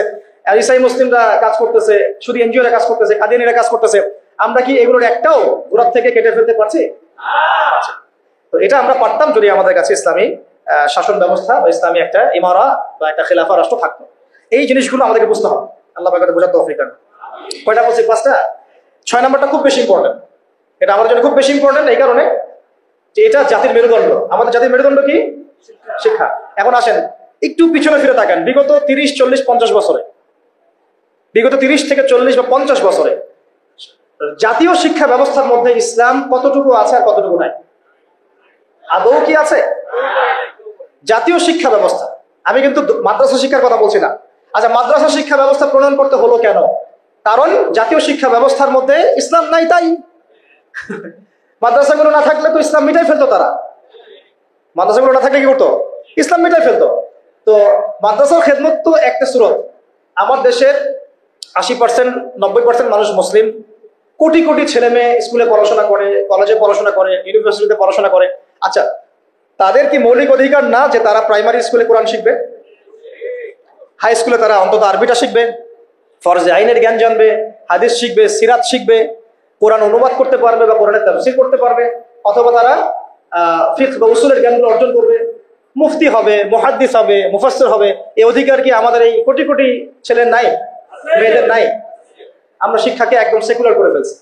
শিক্ষা ব্যবস্থার মধ্যে ইসলাম আনা যাবে না, ঠিক যেমন রাষ্ট্র ব্যবস্থার মধ্যে ইসলাম আনা যাবে না, অর্থনীতির মধ্যে ইসলাম আনা যাবে না, ঠিক ওই রকমই শিক্ষা ব্যবস্থার মধ্যেও ইসলাম আনা যাবে না। এই কনসেপ্টটাই আমরা আমাদের জাতিকে দীর্ঘদিন যুগের পর যুগ বন্ধ করে রাখছি। এই জন্য দেখা যায় একজন এমপি সাহেব কোরআন তেলাওয়াত করতে পারে না, একজন বিসিএস ক্যাডার সূরা ফাতিহা পড়তে পারে না, একজন বুদ্ধিজীবী টকশো ফাটাই ফেলতেছে, একদম টকশো থেকে একদম কি একটা অবস্থা, টেবিল থাপড়ায় থাপড়ায় কথা বলছে, কিন্তু এদিকে সে হুজুর ফরজ বলতে পারে না। হ্যাঁ, এইভাবে আমরা আমাদের সমাজটাকে একদম ধ্বংস করে ফেলছি। এই জায়গায় কথা বলতে গেলে আমি একটু উত্তেজিত হয়ে পড়ি। আমরা আমাদের সমাজের শিক্ষাটাকে একদম ধ্বংস করে ফেলছি, একেবারে ধ্বংস করে ফেলছি। আমাদের আর্মি অফিসারদের কি এই অধিকার ছিল না যে তারা কোরআনে হাফেজ হবেন, তারা মুহাদ্দিস হতে পারবেন, মুফতি হতে পারবেন? হ্যাঁ, নবী সাল্লাল্লাহু আলাইহি ওয়াসাল্লামের যুগে যারা ফ্রন্টলাইন সোলজার, ফ্রন্টলাইন মুজাহিদ, তারা কি মুফতি ছিলেন না? মুহাদ্দিস ছিলেন না? কারি ছিলেন না? হাফেজ ছিলেন না? তাহলে আমাদের তো তারা ফ্রন্টলাইন যোদ্ধা। তাদের মধ্যে কয়জন হাফেজ, কয়জন আলেম, কয়জন কারি, কয়জন মুফতি, কয়জন মুহাদ্দিস? অথচ তাদেরকে এগুলো শিখতে দেওয়া হয় নাই। তারা এগুলো শিখে যদি আবার আল্লাহর পথে ফিরে আসে, তারাই যদি আবার ইসলামের রাষ্ট্রের কথা বলে। র্যাবের ভাইদের অধিকার ছিল না? পুলিশের ভাইদের অধিকার ছিল না? আমাদের বিজিবির ভাইদের অধিকার নাই? সবার অধিকার ছিল। বুদ্ধিজীবীদের, আমাদের ব্যবসায়ীদের, আমাদের যে আওয়াম জনগণ যারা, সবার অধিকার ছিল না? এই যে তোমরা যারা জেনারেল লাইন স্টুডেন্ট, তোমাদের অধিকার ছিল না? শিক্ষা দেওয়া হয় নাই। কিন্তু আমরা তাদেরকে মেসেজ দিতে চাই যে আপনাদের এটা শেখার পূর্ণ অধিকার আছে, এবং আপনারা যদি এগুলো শিখে আল্লাহকে চিনতে শিখেন, রাসূলকে চিনতে শিখেন, এবং ইসলামিক রাষ্ট্রের গুরুত্ব তাৎপর্য বুঝতে শিখেন, আল্লাহ পাক আপনাদেরকে এই যুগের খালিদ আর ওমর বানাই দেবে ইনশাআল্লাহ। এবং আপনারাই ইনশাআল্লাহ আজ হোক আর কাল হোক আপনারাই বলবেন যে এই রাষ্ট্রটা যেন ইসলামী রাষ্ট্র হয়। যখন আপনারা দেখতে থাকবেন, বুঝতে থাকবেন যে হ্যাঁ, কত জুলুমের শিকার হচ্ছে আমরা, আর ইসলামী রাষ্ট্র না থাকার কারণে আমরা কিভাবে বঞ্চিত হয়েছি, বৈষম্যের শিকার হয়েছি, তখন আপনারা নিজেরাই ইনশাআল্লাহ তাআলা দাওয়াত এবং জিহাদের মধ্য দিয়ে এই বাংলার মধ্যেই আপনারা ইসলামী রাষ্ট্র কায়েম করবেন ইনশাআল্লাহ। আমরা দোয়া করি যেন আমাদের এই ভাইদেরকে আল্লাহ হেদায়েত দান করেন। ঠিক আছে? এখন এই শিক্ষা ব্যবস্থার সংস্কার ব্যক্তিগতভাবে কে সম্ভব? ব্যক্তিগতভাবে আপনি হয়তো একটা স্কুল করলেন, আমি বললাম যে আমি একটা প্রতিষ্ঠান করেছি, আপনি একটা মাদ্রাসা করেছেন, উনি একটা মক্তব করেছেন, উনি একটা স্কুল করেছেন, কলেজ করেছেন, এই পর্যায়ে পড়তে থাকবে। তারপরেও এখানে তো কিছুটা খেদমত করার সুযোগ আমাদের আছে, বাকি ক্ষেত্রগুলো তো একেবারেই বন্ধ করে দিয়েছে, তাই না? আর একটু ভেবে দেখেন, একটু চোখ বন্ধ করে ভেবে দেখেন, যদি ইসলামী রাষ্ট্র ব্যবস্থা থাকতো, ইসলামিক গভর্নমেন্ট থাকতো, তাহলে কত চমৎকার শিক্ষা ব্যবস্থা থাকতো, কত চমৎকার হতো প্রাইমারি স্কুলগুলো। প্রত্যেকটা প্রাইমারি স্কুল হয়ে যেত একটা মাদ্রাসার মতো, কত সুন্দর হতো আমাদের হাই স্কুলগুলো, আমাদের ইউনিভার্সিটিগুলো। থাকতো না কোনো ফ্রি মিক্সিং, থাকতো না কোনো নারী পুরুষের অবাধ মেলামেশা, থাকতো না কোনো অপরাজনীতি, থাকতো না কোনো জুলুম, আবরারকে এভাবে পিটায় হত্যা করার সুযোগ হতো না কারো। হ্যাঁ, হতো? থাকতো না কোনো, আর কি বলবো, হ্যাঁ, বেপরদামি, বেহায়ামি, এগুলো থাকতো না। আল্লাহ পাক আমাদেরকে ইসলামী শিক্ষা ব্যবস্থার দিকে জাতিকে নিয়ে যাওয়ার তৌফিক দান করুন। আর এটা না থাকলে কি হবে? না থাকলে দিন বিবর্জিত শিক্ষা ব্যবস্থা চালু করা হবে, যেটা চালু করা হয়েছে। 7 নম্বর হচ্ছে, যদি আমরা ইসলামিক রাষ্ট্র গঠন করতে পারতাম, তাহলে ব্যাপকভাবে মসজিদ, মাদ্রাসা, ইসলামিক সেন্টার, হ্যাঁ, তারপরে ইসলামিক বিশ্ববিদ্যালয়, একদম আল আজহারের মতো, মদিনা বিশ্ববিদ্যালয়ের মতো, দারুল উলুম দেওবন্দের আদলে অনেক বড় বড় প্রতিষ্ঠান আমরা দেশের মধ্যে করতে পারতাম। বাইরের কান্ট্রিগুলো থেকে স্টুডেন্টরা এসে আমার দেশে পড়াশোনা করত, কিন্তু এটা কি আমরা কিন্তু করতে পারি না। বরং উল্টা দেখবেন, যদি এটা না থাকে তাহলে কি হচ্ছে, ব্যক্তিগত পর্যায়ে আপনাকে কাজ করতে হবে। এছাড়া বরং আমরা এমন একটা অবস্থা চলে যাবো যে অন্যের কাছে হাত পাততে হবে আমাদেরকে একটা প্রতিষ্ঠান করার জন্য। আর রাষ্ট্র থাকলে রাষ্ট্রের দায়িত্ব নিত। টিচারদের বেতন দিবে রাষ্ট্র, ওস্তাদদের বেতন দিবে রাষ্ট্র, ইমাম সাহেবদের বেতন দিবে রাষ্ট্র, তাদেরকে গাড়ি দেওয়া হবে, তাদেরকে ফ্ল্যাট দেওয়া হবে, তাদের তো অধিকার আছে, তাদেরকে রেশন দেওয়া হবে, তাদেরকে দেশের সম্পদ হিসেবে গড়ে তোলা হবে এবং জাতির আকীদা আমলের সংস্কারের জন্য তাদেরকে রাষ্ট্র কাজে লাগাবে। বরং রাষ্ট্র একটা গঠনমূলক সিলেবাস প্রণয়ন করবে, যেটা পড়লে সবার মধ্যে যে মিসকনসেপশনস গুলো দূর হয়ে যাবে। সম্ভব ছিল? হয় নাই। আচ্ছা, এরপরে আসেন 8 নম্বর হচ্ছে যে আমাদের দেশের একটা অন্যতম গুরুত্বপূর্ণ ক্ষেত্র হচ্ছে কৃষি এবং শিল্প, তাই না? কৃষি এবং শিল্প। তো কৃষি এবং শিল্পের মধ্যে দুর্নীতি হয় নাই? কম না বেশি? এই দুইটা সেক্টর এত বেশি গুরুত্বপূর্ণ, যেটা রাষ্ট্রের অর্থনীতি গড়ার মূল কারিগর বলা যায়। তো কৃষি এবং শিল্পের সমস্ত দুর্নীতিকে বন্ধ করা সম্ভব ছিল যদি ইসলামী রাষ্ট্র ব্যবস্থা থাকতো, যেটা আমরা করতে পারি নাই। কৃষক ভাইদেরকে অধিকার দেওয়া হয় নাই। যে পণ্যটার দাম এখানে 100 টাকা, দেখবেন সেই বেচারা বিক্রি করছে 10 টাকায়। কৃষকের সাথে সরাসরি সরকারের সম্পর্ক নেই, মাঝখানে বহু থার্ড পার্টি আছে। তাহলে ওদের উপর জুলুম হচ্ছে না? যে শ্রমিকের আপনি গার্মেন্টস এর বেতন দিচ্ছেন 10,000 টাকা, 12,000 টাকা, এই পণ্যগুলোকে এক্সপোর্ট করে তারা কোটি কোটি টাকার বিজনেস করছে। তাদের এবং রাষ্ট্রের মাঝখানে একটা কি আছে, মধ্যস্থতা করার একটা মাঝখানে থার্ড পার্টি আছে। মাঝখানে অনেক টাকা পয়সা গায়েব হয়ে যাচ্ছে একবার উপরে। এর উপরে যাচ্ছে না, যাচ্ছে কানাডায়, সুইজারল্যান্ডে, সুইস ব্যাংকে, অমুক জায়গায়, তমুক জায়গায়। তো এই যে গরিবের রক্তচোষা অর্থনীতি, এটা বন্ধ করা যেত যদি আমরা ইসলামী রাষ্ট্র ব্যবস্থা প্রণয়ন করতে পারতাম। কি লম্বা হয়ে যাচ্ছে নাকি? আচ্ছা, 25টা পয়েন্ট বলবো আপনাদের ইনশাআল্লাহ। আজকের মতো 25টা, আরো আছে। যখন কিতাব আসবে ইনশাআল্লাহ তখন আরো 50টা 100টা পাবেন ইনশাআল্লাহ। কয়টা বলছি? 8টা। হ্যাঁ, 8টা না? 8টা। 9 নম্বর লিখেন। 9 নম্বর হচ্ছে যাবতীয় অপসংস্কৃতিকে রুখে দেওয়া সম্ভব ছিল। যেমন স্টার জলসা, জি বাংলা, হ্যাঁ, পরকিয়া শেখানো হয়, জেনা শেখানো হয়, মদ খাওয়া শেখানো হয়, হ্যাঁ, তারপরে ওই যে গুন্ডা মাস্তানি করাকে হিরোর রোল দেওয়া হয়, আর আমাদের ছেলে পেলে ওইটাকে ফলো করে। সমকামিতাকে প্রমোট করা হচ্ছে, এলজিবিটি কে প্রমোট করা হচ্ছে, এখন তো ট্রান্সজেন্ডারকে প্রমোট করা হচ্ছে। এই জিনিসগুলোকে এবং পর্ন সাইট গুলা এগুলোকে বন্ধ করা সম্ভব ছিল রাষ্ট্রীয় উদ্যোগে, কিন্তু আপনি ব্যক্তিগত উদ্যোগে এটা করতে পারবেন না। আচ্ছা, 9 নম্বর হচ্ছে এটা কথা। 10 নম্বর হচ্ছে, এটা খুব গুরুত্বপূর্ণ, খুবই গুরুত্বপূর্ণ। সেটা হচ্ছে ইসলামী রাষ্ট্র ব্যবস্থা যদি না থাকে, তাহলে এই যে অনলাইন এবং অফলাইনে যত প্রিন্ট এবং ইলেকট্রনিক মিডিয়া আছে, এদের মিথ্যাচার আপনি বন্ধ করতে পারবেন, এদের ইসলাম বিদ্বেষ আপনি বন্ধ করতে পারবেন না, এদের শয়তানি আপনি বন্ধ করতে পারবেন। ওই প্রথম আলোর সামনে গিয়ে আপনি গরু জবাই করেন না যাই করেন, ওর কিছুই যায় আসবে না, কিছু যায় আসবে না। ছেলে মানুষই হবে একটা, ওর কিছু যায় আসবে? শয়তানের এগুলোতে কিছু যায় আসে নাকি?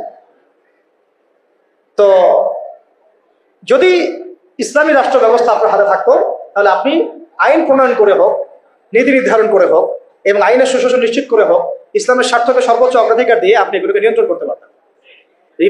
রিপোর্টিং করলে সত্য প্রচার করতে হবে। যদি মিথ্যা রিপোর্ট করো, একেবারে হাতের একটা আঙ্গুল কেটে ফেলে দিব, খালাস, শেষ। যদি রিপোর্ট করতে হয়, মিডিয়ায় কাজ করতে হয়, প্রিন্ট মিডিয়া, ইলেকট্রনিক মিডিয়ায়, তাহলে সত্য প্রচার করতে হবে। হ্যাঁ, মত প্রকাশের স্বাধীনতা থাকবে, কিন্তু সত্য প্রকাশ করতে হবে। কি করতে হবে?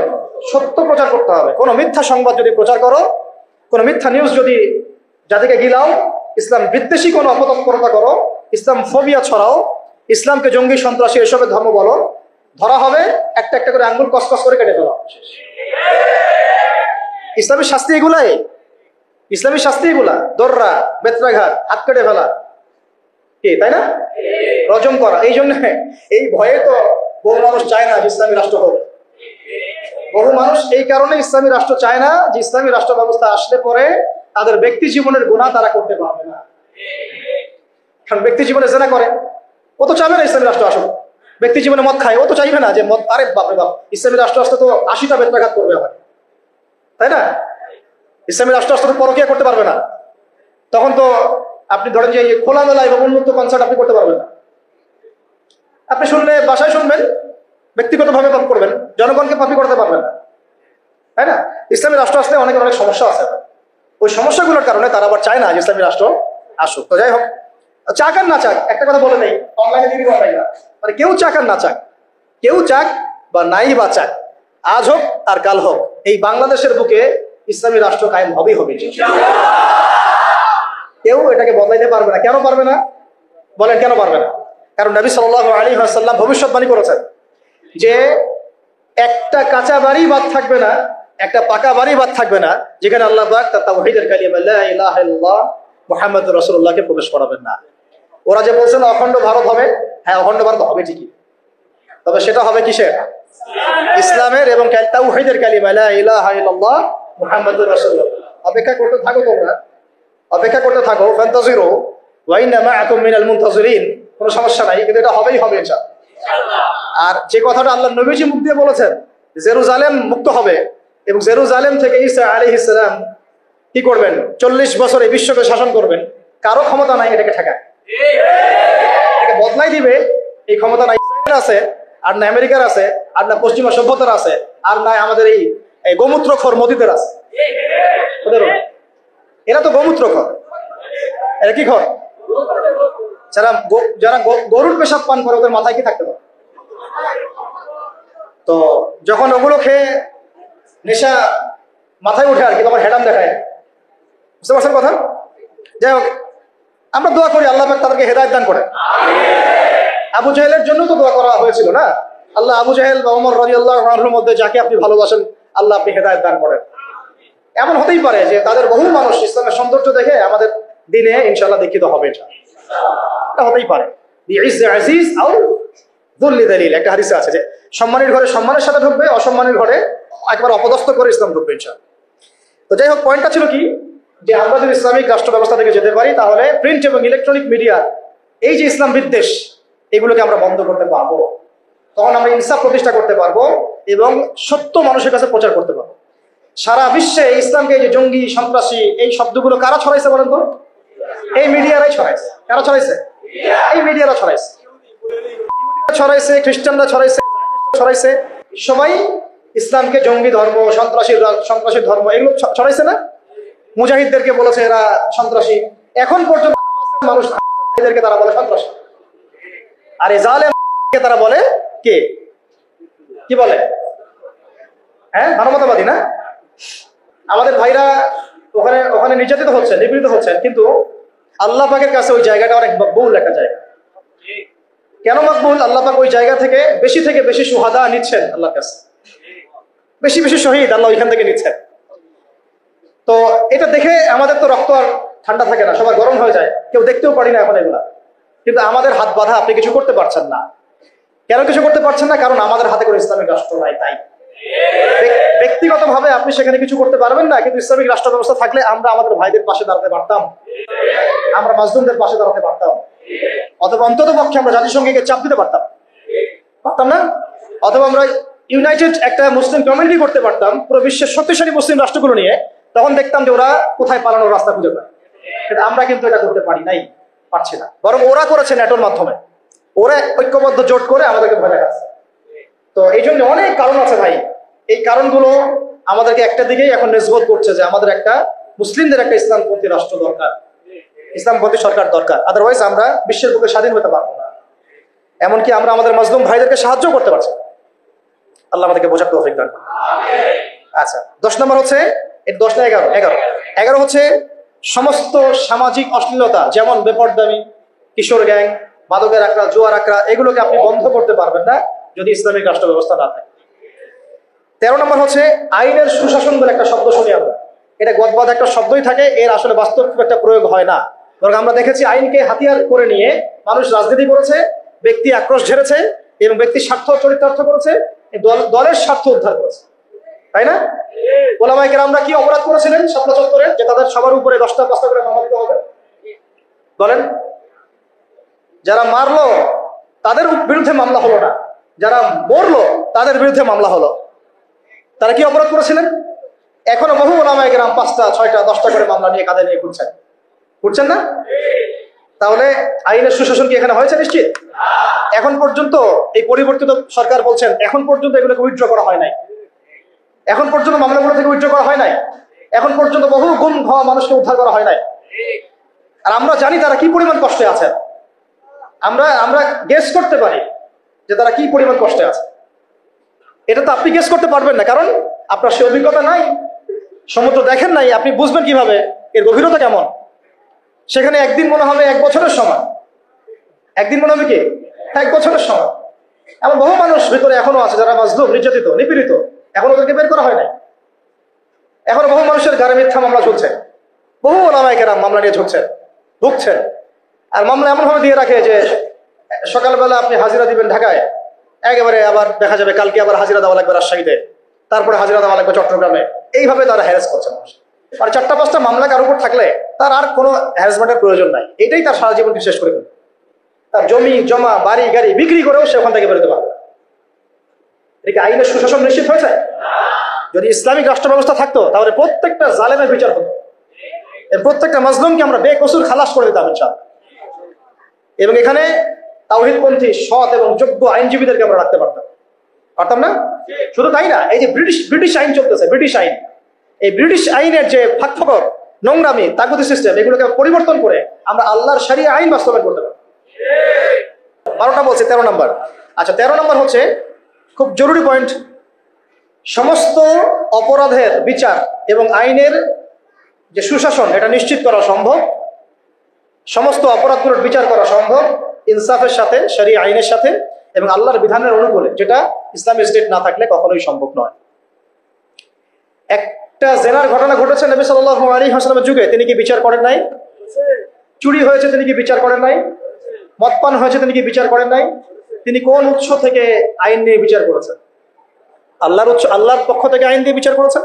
সেটা কিন্তু আমাদের বিগত 50, 60, 70, 100 বছর আমরা করতে পারি নাই।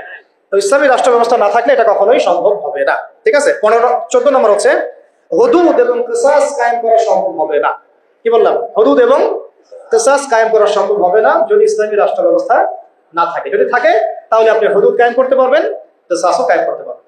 কিসাস কি? হত্যার বদলে হত্যা, খুনের বদলে খুন। এই যে মনে করেন কয়দিন আগে দেখলেন না, একটা বাস এসে পিষে দিয়ে চলে গেল। রাস্তাঘাটে কত ঘটনা ঘটছে, এমন ঘটছে না? কত ঘটনা ঘটছে, কত যে নিরপরাধ মানুষ আমাদের সমাজে প্রাণ হারায়, কোনো হিসেব আছে, কোনো তালিকা আছে? সবগুলোকে সুষ্ঠু কোনো বিচার হয়? বহু বহু মানে জালেম পার পেয়ে যায় না? হুদুদ আর কিসাস থাকলে কোনো জালেম পার পাইতো না, বরং এগুলো সবার সামনে দৃষ্টান্তমূলক শাস্তি দেওয়া হতো। যেমন এই এলাকায় যদি কোনো চুরি হতো তাহলে সবার সামনে তাকে নিয়ে এসে তার হাত কেটে ফেলা। তখন কি চুরি বাড়তো না কমতো? নিশ্চয়ই বাড়তো নাকি? চুরি কি বাড়তো? এটা হচ্ছে একটা সাইকোলজিক্যাল ট্রিটমেন্ট। এটা একটা সাইকোলজিক্যাল ট্রিটমেন্ট যে মানুষ যখন দেখে যে হ্যাঁ, আরে চুরি করলে তো এমন শাস্তি দিবে, জেনা করলে তো ভাই আমার এমন শাস্তি আছে, মানুষ ভয়ে অনেক সময় পাপ করে, ভয়ে পাপ করে। এখন জরুরি, খালি মানুষকে শুধুমাত্র আপনি মানে মিষ্টি মিষ্টি ওয়াশ করে লাইনে আনতে পারবেন না তো ভাই। ওয়াদের সাথে সাথে কি লাগবে? মেডিসিনও লাগবে। কি লাগবে? মেডিসিনও লাগবে। তো এই মেডিসিন গুলো দিতে হবে ওহী ভিত্তিক। আল্লাহ পাক আমাদেরকে হুদুদ এবং কিসাস কায়েম করার তৌফিক দান করুন। আচ্ছা, একটা এক্সাম্পল দেই। এই যে আমাদের ছাত্র ভাইরা শহীদ হয়েছেন, শত শত হাজার হাজার, আল্লাহ ভালো জানেন সংখ্যা কত, আমরা জানি না। আমরা কিন্তু এক্সাক্ট সংখ্যা জানি না। বহু ভাই পঙ্গু হয়ে হাসপাতালে পড়ে আছেন, তাদের খুনের বিচার করা দরকার ছিল কিনা? কতগুলো হয়েছে? যদি একটা এক্সাম্পল দিই, যদি ধরেন যে একজন ছাত্রকে হত্যা করার জন্য একজন পুলিশ দরকার হয় বা একটা বুলেটও দরকার হয়, তাহলে তো যদি 1000 জন মারা যায় তাহলে 1000 পুলিশকে শাস্তির আওতায় আনা লাগতো। আর 1000 পুলিশকে গ্রেফতার হয়েছে? হ্যাঁ, তাদেরকে আদেশদাতারা কি সবাই গ্রেফতার হয়েছে? তাদের মাস্টার মাইন্ডরা কি এখন পর্যন্ত ফাঁসির কাজটা ঝুলেছে কেউ?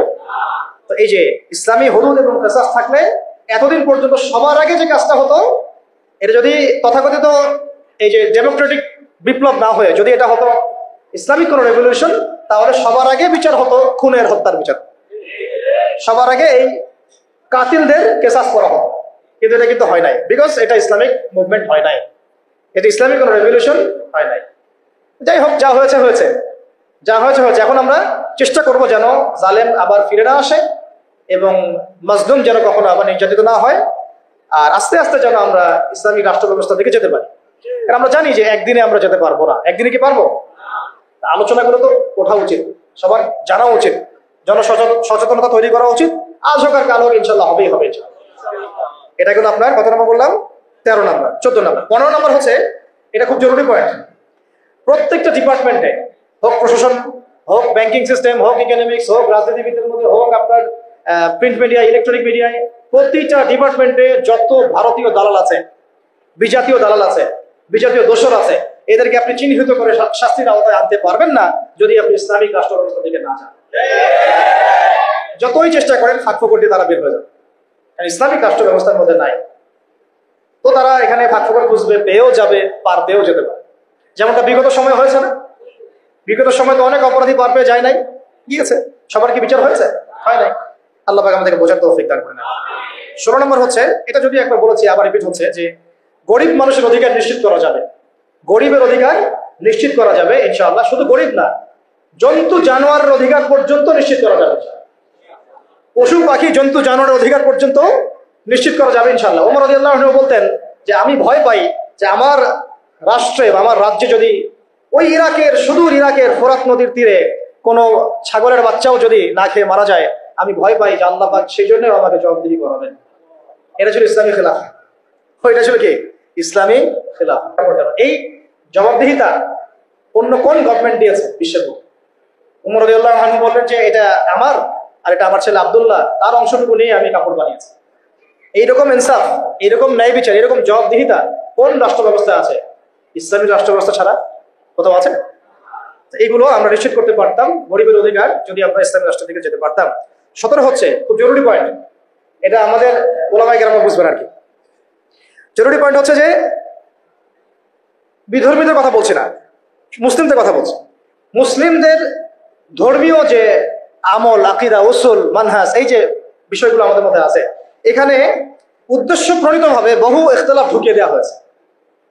উদ্দেশ্য প্রণীতভাবে সবকিছু কিন্তু ইখতিলাফ ভাবে আসে নাই, ফিকহি ইখতিলাফ থেকে সব আসে নাই, বহু কিন্তু উদ্দেশ্য প্রণীত আছে, ইচ্ছা করে ঢুকিয়ে দেওয়া হয়েছে যাতে আমরা আপোষে একে অপরের সাথে সময় কাটাতে ব্যস্ত থাকি এবং তারা তাদের আখের গোছাতে ব্যস্ত থাকে। ঠিক আছে? হ্যাঁ, জি, আমাদেরকে লাগিয়ে রেখে তারা তাদের মিশন সফল করবে। অনেক বিষয় কিন্তু শুধু ধর্মীয় না, বরং অনেক কিছু রাজনৈতিক বিষয় আছে, পলিটিক্স আছে এখানে। তো এখানে পয়েন্টটা হচ্ছে, ইসলামী রাষ্ট্র ব্যবস্থা থাকলে ধর্মীয়, মুসলিমদের মধ্যে যে ধর্মীয় বিভাজন, যে ইখতিলাফ, যে আকীদা, আমল, মানহাজ, মুসুলগত যে পার্থক্যগুলা, এইগুলো আমরা আস্তে আস্তে আস্তে আস্তে কমিয়ে ফেলতে সক্ষম হতাম, অথবা কমিয়ে ফেলতে সক্ষম না হলেও আমরা এটাকে একেবারে সংকুচিত করতে সক্ষম হতাম। এটা আপনি এখন পারবেন। এক্সাম্পল দিচ্ছি, ধরেন যে যদি আমরা রাষ্ট্রীয়ভাবে ওলামায়ে মুহাক্কিক, যারা মুহাক্কিক ওলামায়ে কেরামদেরকে নিয়ে একটা বড় একটা প্যানেল করতাম, তাদেরকে পৃষ্ঠপোষকতা করতাম, তাদেরকে গবেষণাগার করে দিতাম, তাদেরকে আমরা আমাদের অস্ত্র হিসেবে কাজে লাগাতাম, এবং সমাজে যত বাতিল মতবাদ আছে, ধর্মের নামে হোক, অধর্মের নামে হোক, যত বাতিল মতবাদ, যত মানে শিয়াইজম বলেন, তারপরে যে কাদিয়ানি মতবাদ বলেন, তারপরে আরো যেগুলো আস্তে আস্তে ছড়াচ্ছে আর কি, হ্যাঁ, বাতিল যে মতবাদগুলো সমাজে ছড়ানো হচ্ছে ধর্মের নামে আর কি, সেগুলোকে কিন্তু আমরা মানে ওই মোনাজারার মাধ্যমে, ওদেরকে ইসলাহের মাধ্যমে, তরবিয়তের মাধ্যমে, বা তাদের সাথে লাইভ ডিবেটের মাধ্যমে বিভিন্নভাবে আমরা কিন্তু এটাকে আলোচনা নিয়ে আসতে পারতাম এবং একটা কনক্লুশনে আসতে পারতাম যে হ্যাঁ, আমার রাষ্ট্র এইভাবে, এই ফিকহি মাসালায়, এই আকীদা, এই আমল, এই মানহাজের ভিত্তিতে চলবে। আপোষের কিন্তু ইখতিলাফ দূর হয়ে যায়, একটা জাতিগত ঐক্য আসতো। কারণ আমাদের মধ্যে কিন্তু খুব বেশি মৌলিক বিষয়গুলো নিয়ে খুব বেশি ইখতিলাফ নাই, ইখতিলাফ আছে কিন্তু ফুরুই অনেক কিছু বিষয়। তো এইগুলোকে নিয়ে আমাদের মধ্যে কিন্তু অনেক ইখতিলাফ আছে, এটাকে আমরা রাষ্ট্রীয়ভাবে সমাধান করতে পারতাম। এখন আপনি সেটা করতে পারবেন না। ওর মতো করে বলবে, সে তার মতো করে লিখবে, সে তার মতো করে ফেসবুকে লিখবে, সে তার মতো করে একটা লাইভ দিবে, সে তার মতো করে একটা বয়ান দিবে। রাষ্ট্র চাইলে সবাইকে বসাইতে পারতো, আরে ভাই বসেন, ঠিক আছে বসেন, দুই প্যানেলে বসেন, দেখি ইলমের মাধ্যমে প্রমাণ হোক যে কোনটা হক আর কোনটা বাতিল।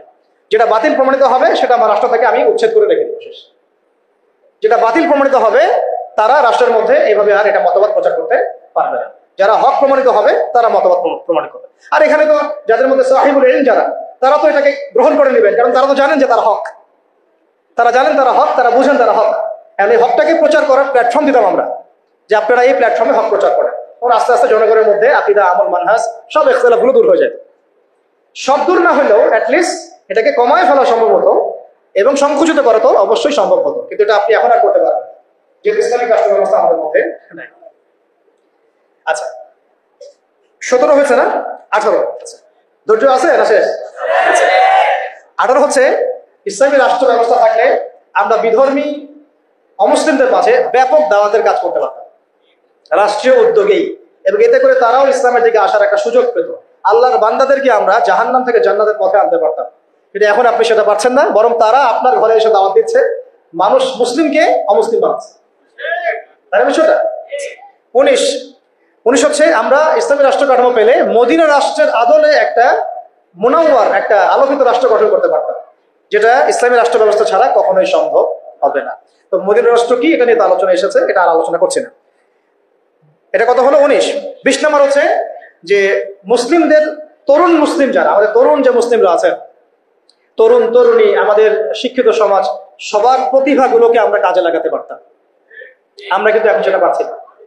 একজন প্রতিভাবান ছেলে বিদেশে চলে যাচ্ছে, ওখানে গিয়ে ভালো চাকরি পাচ্ছে। একজন প্রতিভাবান ডক্টর বিদেশে চলে যাচ্ছে, ওখানে গিয়ে সার্ভ করছে। আমি আমার দেশের সম্পদগুলোকে সোনা বানাতে পারছি না, তাই না? তাদেরকে হীরা বানাতে পারছি না, পলিশ করতে পারছি না। সদুদ্যোগ নাই, কারণ এখানে দুর্নীতি আছে। প্রতিভাবান একটা ছেলে, ওকে আমি জব দিচ্ছি না, আমার দল করে বলে ওকে জব দিচ্ছি। এই যে দুর্নীতিগুলা, এতে করে ওই ছেলে তো আর জাতিকে কিছু দিতে পারবে না। এখন রাম শাম যদু মধু উপদেষ্টা হয়ে বসে আছে, তাই না? আমরা তো এগুলোর যোগ্যই না, আমরা কিনা, আমাদের তো জ্ঞান নাই, এলএম কালাম কিছুই নাই, রাম শাম যদু মধু সব উপদেষ্টা হয়ে বসে আছে। একজন ব্যক্তি যে পরকীয়া শিখায়, সেও এখন নেতা হয়ে বসে আছে, তাই না? এই হলো অবস্থা। তো প্রতিভার মূল্যায়ন হবে না যদি ইসলামী রাষ্ট্র ব্যবস্থা না খায়। তো আরেকটা বিষয় হচ্ছে, এটা কথা বললাম 20। 21 হচ্ছে প্রযুক্তিগত যত উন্নয়ন আছে না, আপনার ইন্টারনেট সেকশন বলেন, অনলাইন সেকশন, অফলাইন সেকশনের কথাই বলেন, ইনক্লুডিং নিউক্লিয়ার প্ল্যান্টস, মিসাইলস, এইগুলো পর্যন্ত আমরা তৈরি করতে পারতাম যদি ইসলামী রাষ্ট্র থাকতো। এখন যেহেতু ইসলামী রাষ্ট্র নাই, আপনি চাইলেও এগুলো করতে পারছেন না। প্রযুক্তিগত কোনো উন্নয়ন করতে পারছি না আমরা, বরং অন্যের কাছে হাত পেতে বসে আছে। আমাদেরকে অ্যাপস দাও, আমাদেরকে সার্ভার দাও, আমাদেরকে এইটা দাও, আমাদেরকে সেটা দাও, আমাকে ড্রোন দাও, আমাকে মিসাইল দাও, তাই না? কিন্তু দেখেন নবী সাল্লাল্লাহু আলাইহি ওয়াসাল্লাম যখন মদিনা রাষ্ট্র গঠন করেছেন, তিনি নিজের রাষ্ট্রে এগুলো উৎপাদন করেছেন। মদিনা রাষ্ট্রের অস্ত্র থেকে আসছে, মদিনায় উৎপন্ন করা হয়েছে, উৎপন্ন করা হয় নাই। সামরিক প্রশিক্ষণ কোথায় দেওয়া হয়েছে? মদিনাতেই দেওয়া হয়েছে। এবং তখনকার যুগের উপযুক্ত যে প্রযুক্তি, এই প্রযুক্তিগুলো সাহাবীদের কাছে ছিল না? ওই সমসাময়িক প্রযুক্তিগুলো কিন্তু সাহাবীদের কাছে ছিল। তো মূল কথা হচ্ছে কি, এক কথায় যে আমরা ইসলামী রাষ্ট্র ব্যবস্থা গঠন করতে না পারলে আমাদের দেশের মধ্যে প্রযুক্তিগত এবং সামরিক উন্নয়ন ত্বরান্বিত করতে পারবো না, বরং অন্যের কাছে আমাকে হাত পেতে বসে থাকতে হবে। তখন শত্রু আমাকে অতটুকুই দিবে যার ডিফেন্স সিস্টেম তার কাছে আছে। এমন অস্ত্র সে আমাকে বিক্রি করবে না যার ডিফেন্স সিস্টেম ওর কাছে নাই। এটা আমাদের বোঝা উচিত। আর আল্লাহ পাক কি আমাদের মাথায় কিছুই দেন নাই? আমাদের যদি প্রতিভাগুলোকে আমরা কাজে লাগাতে পারতাম, তাহলে আমরা দেশের মধ্যেই তাদেরকে দিয়েই এইসব ড্রোন, এইসব মিসাইলস, নিউক্লিয়ার প্ল্যান্টস আমরাই বানাতে পারতাম। আর আমরা যদি জিজ্ঞাসা করি আমাদের পলিটিশিয়ানদেরকে, বিগত 50 বছর ধরে স্বাধীনতার তো ধোয়া তুলতেছেন, তারপরে কি করছেন? একটা ক্ষেপণাস্ত্র তৈরি করতে পারছেন? একটা ড্রোন কি বাংলাদেশে তৈরি করতে পারছেন? একটা হচ্ছে যে অস্ত্র শস্ত্রে আমরা আমাদের সামরিক বাহিনীকে শক্তিশালী করতে পারতাম, উন্নত অস্ত্র, উন্নত সামরিক অস্ত্র, যেটা কিন্তু আমরা এখন পর্যন্ত পারি না। আমরা জানি না আমাদের আকাশ সীমা কিন্তু সেফ না, আমাদের সমুদ্র সীমা এখন পর্যন্ত আমরা বলতে পারি না যে পরিপূর্ণ সেফ। আমাদের প্রশাসনের বাহিনীগুলো আমরা বলতে পারি না সবগুলো দালাল মুক্ত, বিদেশি এজেন্ট মুক্ত, আমরা বলতে পারি না। তো আল্লাহ পাক আমাদেরকে এমন ইসলামী রাষ্ট্র গঠন করার তৌফিক দান করেন যে রাষ্ট্রে আমরা আমাদের এই প্রশাসনের ভাইদেরকে তাওহীদপন্থী ইমানদার বানাবো এবং সবচেয়ে সেরা অস্ত্র তাদের হাতে তুলে দেবো। রাষ্ট্র যদি জিহাদ করে তাহলে ফ্রন্ট লাইনে কারো জিহাদ করবে? আমাদের এই ভাইরাই তো করবে। তো আমাদের এই ভাইদেরকে আগে তৈরি করতে হবে না? আল্লাহ পাক আমাদের ভাইদেরকে ঈমান দান করেন, বেশি বেশি আমলের তৌফিক দেন, এবং তাদের মাথার উপরে আল্লাহ পাক একটা ইসলামী সরকার নিয়ে আসেন। আমিন। আচ্ছা 22 হচ্ছে যে আমরা 23 হচ্ছে আমাদের এই পুরো তরুণ প্রজন্মকে আমরা জিহাদি জজবায় গড়ে তুলতে পারতাম। এটা কিন্তু আপনি এখন পাচ্ছেন না। এটা জজবা মানে কি বোঝাচ্ছে? জজবা মানে কি আপনি শুধু আবেগে ভেসে পড়বেন এমন বোঝাচ্ছি না, বরং আমাদের জেনারেশন রেডি, তার আল্লাহর জন্য সবসময় জীবন দেওয়ার জন্য প্রস্তুত। এমন জেনারেশন আমাদের আফগান ভাইদের মধ্যে নাই, হামাসের ভাইদের মধ্যে নাই। যে কোনো সময় যদি শত্রু আক্রমণ করে তারা প্রস্তুত।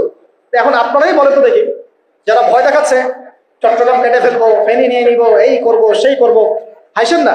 যদি আল্লাহ না করুক, যদি তারা কোনো পদক্ষেপ নিয়েই ফেলে, আমাদের প্রজন্ম কি প্রস্তুত? আমাদের প্রজন্মের আমরা কেউ কি AK-47 চালাতে পারি? আমাদের কেউ কি মার্শাল আর্টস জানি? আমাদের কেউ কি 10 রাউন্ড দৌড়াতেও পারি? তাহলে আমাদের কেউ কি তরোয়ালও চালাইতে পারে? অথচ নবী সাল্লাল্লাহু আলাইহি ওয়াসাল্লামের যুগে সাহাবায়ে কেরাম এক একজন সাহাবী প্রশিক্ষিত ছিল। আচ্ছা, আলী রাদিয়াল্লাহু আনহু কেমন মানুষ ছিলেন? তাসবিহ তাহলিল করতেন খালি? ভয়ে তার সামনে কেউ দাঁড়াইতে পারত? যেই দাঁড়াইতো তাকে তিনি একেবারে গর্দান উড়াই ফেলতে পারতেন। এত প্রশিক্ষিত ছিলেন আলী ইবনে আবি তালিব। হ্যাঁ, ওমর ইবনে খাত্তাব তিনি কি শুধু কোরআন তেলাওয়াতই করতেন, নামাজই পড়তেন, তাহাজ্জুদই পড়তেন? তিনি এত বেশি প্রশিক্ষিত ছিলেন, তার সামনে 10 জন দাঁড়াতে পারতেন। হামজা রাদিয়াল্লাহু আনহু। তাহলে দেখেন, আমাদের পুরো জেনারেশনকে দেখেন, ইনক্লুডিং আমাকে দেখেন, আমরা কি আসলেই প্রস্তুত? দেখা যায় আমাদের গতকালকে বলছিলাম যে 4-5 জন ডাকাত যদি একটা ছোট্ট ছুরি নিয়ে আমাদের সামনে দাঁড়ায়, আমাদের তো ভাই খবর হয়ে গেছে, ভাই কি আছে নে, সব নেই ভাই, তা আমাকে ছাড়, বিষয়টা এমন না? কিন্তু একটা সময় ছিল যে আমাদের জেনারেশনের তরুণরা একাই 8-10 জনের সাথে লড়াই করতে পারে, ভয় করতো। দেখেন, আমরা কিন্তু এরকম মানে প্রশিক্ষিত একটা প্রজন্ম করতে পারি নাই, কিন্তু ইসলামী রাষ্ট্র থাকলে আমরা পারতাম না? প্রত্যেক স্কুলের ছাত্রদেরকে আমরা কিন্তু স্কাউটের মাধ্যমে হোক বা মিলিটারিদের আওতায় নিয়ে এসে হোক একটা 6 মাসের ট্রেনিং দিতে পারতাম, কলেজের ছাত্রদেরকে দিতে পারতাম, ভার্সিটির ভাইদেরকে দিতে পারতাম। আমাদের মিসাইলস লাগবে, প্রশিক্ষণ লাগবে, ট্রেনিং লাগবে, তাই না? জাবাস, আমাদের সব অফিসার লাগবে। এই ক্ষমতা বাঙালি জাতির আছে, এই ক্ষমতা আমাদের আছে, আমাদের আর্মি ভাইদের আছে, আমাদের বিজিবি ভাইদের মধ্যে আছে, ওই কলিজা তাদের আছে ঠিকই। কিন্তু রাষ্ট্রীয় ইসলামী রাষ্ট্র না থাকার কারণে, রাষ্ট্রীয় পৃষ্ঠপোষকতা না থাকার কারণে এবং রাষ্ট্রীয় চাপ তাদের উপর থাকার কারণে তারা তাদের প্রতিভার বিকাশ ঘটাতে পারে নাই। আমি চ্যালেঞ্জ করতেছি, আপনি বিএসএফ, এই যে ভারতের বিএসএফ এর 100 জনকে লাগান বর্ডারে, আমাদের বিজিবির 20টা ভাইকে লাগান, ওরা পারবে না ইনশাল্লাহ। যদি ক্ষেপণাস্ত্র না নিক্ষেপ করে, ওরা পারবে না। যদি আসমান থেকে বিমানে ওরা যদি ফায়ার না করে, তাহলে ওরা পারবে না। মাঠে ওরা আমাদের 20 জন বিজিবির ভাইদের সাথে পারবে না ইনশাল্লাহ। পারবে না, আমি বলছি, গ্যারান্টি দিচ্ছি পারবে না ইনশাল্লাহ, দেখে নিয়ে। কিন্তু ওরা আমাদের উপরে মানে চড়াও হচ্ছে কিসের ভিত্তিতে? আমাদের আওয়ামদের মধ্যে প্রশিক্ষণটা নাই এবং আমাদের মধ্যে ওই প্রযুক্তি নাই, আমাদের মধ্যে ওই পরিমাণ অস্ত্রশস্ত্র নাই। এই জন্য তারা এই দাপটটা দেখাচ্ছে। কিন্তু আমাদের আর্মি অফিসাররা, আমাদের এই বিজিবির ভাইরা, নৌবাহিনীর ভাইরা, আমাদের এই আপনার বিমান বাহিনীর ভাইরা, তারা অনেক অনেক বেশি প্রশিক্ষিত। কিন্তু আমরা তাদেরকে ওইভাবে ইমানের চর্চায় নিয়ে এসে আল্লাহর রাহে জীবন বিসর্জনের মানসিকতা তৈরি করতে পারি। আল্লাহ আমাদেরকে বোঝার তৌফিক দান করেন। তো এটা আমাদের শুধু তাদের জন্য না, আমাদের পুরো এই তরুণ সমাজ সবাইকেই এই প্রশিক্ষণগুলোর আওতায় নিয়ে আসা উচিত। কিন্তু এটা আপনি এখন পারছেন না। যদি ইসলামী রাষ্ট্র ব্যবস্থা হয় কখনো, তাহলে ইনশাআল্লাহ পারবেন ইনশাআল্লাহ। ঠিক আছে, আল্লাহ পাক আমাদেরকে বোঝার তৌফিক দান করেন। 24 হয়ে গেছে, 23, হ্যাঁ 24 হচ্ছে যে আমরা যদি এক ইসলামিক রাষ্ট্র পর্যায় পর্যন্ত যেতে পারি, তাহলে কি হবে? তাহলে আমরা পুরো মানে বিশ্বের বড় বড় যে ইসলামিক রাষ্ট্রগুলো আছে, যেমন ধরেন যে মালয়েশিয়া, তারপরে ধরেন যে সৌদি আরবিয়া বা কাতার বা তুরস্ক বা আফগানিস্তান, পাকিস্তান বা আরো বড় বড় যে রাষ্ট্র, ইরান, যে রাষ্ট্রগুলো মানে কম বেশি ইসলামের সাথে সম্পৃক্ত, একটা ঐক্যবদ্ধ জোট আমরা গঠন করতে পারতাম, নেটোর চেয়েও শক্তিশালী। তখন কিন্তু আমরা ওদেরকে চোখে রাখাতে পারতাম। এটা আল্লাহ পাক করতে বলেছেন আমাদেরকে সূরা আনফালের মধ্যে, কিন্তু আমরা সেটা করি নাই। আল্লাহ বলেছেন যে কাফেররা জোটবদ্ধ হচ্ছে, তোমরাও যদি জোটবদ্ধ না হও তাহলে দুনিয়ার মধ্যে ফাসাদ সৃষ্টি হয়েছে। এটা ইসলামী রাষ্ট্র ছাড়া সম্ভব না, একা একা তো আপনি এটা করতে পারবেন। তারপরে আমরা আমাদের মজলুম ভাইদের পাশে থাকতে পারতাম, তাদেরকে হেল্প করতে পারতাম। তখন আমরা ওই ঐক্যবদ্ধ জোট মিলে, শক্তি মিলে আমরা কিন্তু ইসরায়েলের বিরুদ্ধে কথা বলতে পারতাম না? আমাদের গাজায় আমাদের মজলুম ভাই বোনদের পাশে দাঁড়াতে পারতাম। এখন তো সবাই বিক্ষিপ্ত, ওরা আমাদের সবাইকে একা একা বাগে পাইছে, ওই 3 ভাইয়ের মধ্যে ঘটনা হয়েছে। হ্যাঁ, 3 ভাইকে একজন হত্যা করতে চায়, প্রথমে এক ভাইকে গিয়ে বুঝাইছে যে আরে তোর ওই 2 ভাই তো তোকে দেখতে পারে না, ওদের সাথে চলিস না, তুই আমাদের সাথে থাক। হ্যাঁ, এভাবে বুঝে ওকে আলাদা করছে, করে ওকে প্রথমে জবাই করছে। আর ওই 2 ভাইকে বোঝাচ্ছে, আরে ওকে জবাই করছে তো ঠিক আছে, ও অপরাধ করছে তাই করছে, তুই তোর অপরাধ করিস না, তোকে করবো না, তুই আমার সাথে থাক। সে তার সাথে থাকা শুরু করছে, পরে ওকেও জবাই করছে। শেষমেশ ওই যে ফাঁকা একজন ছিল, ওকেও জবাই করছে। ওরা এই পলিসিতে গেছে। আল্লাহ পাক আমাদেরকে বৈশ্বিক ইসলামী জোট গঠন করার তৌফিক দান করেন। আর শেষটা হচ্ছে যে ইসলামী রাষ্ট্র ব্যবস্থা যদি না থাকে, তাহলে আমরা সত্যিকারের চূড়ান্ত স্বাধীনতা বলতে যা বোঝায় তার স্বাদ আমরা কখনোই আস্বাদন করতে পারবো। চূড়ান্ত স্বাধীনতা মানে কি? যে আমি শুধু এক আল্লাহর দাসত্ব করব, আল্লাহ ছাড়া অন্য কাউকে ভয় করি না, অন্য কোনো পরাশক্তির দাসত্ব করি না। এক আল্লাহর দাসত্বে পুরো জাতি মিলে আমরা স্বতন্ত্র স্বাধীন। এই স্বাধীনতার স্বাদ আমরা আস্বাদন করতে পারবো না যদি একটা ইসলামী রাষ্ট্র ব্যবস্থা না আসে।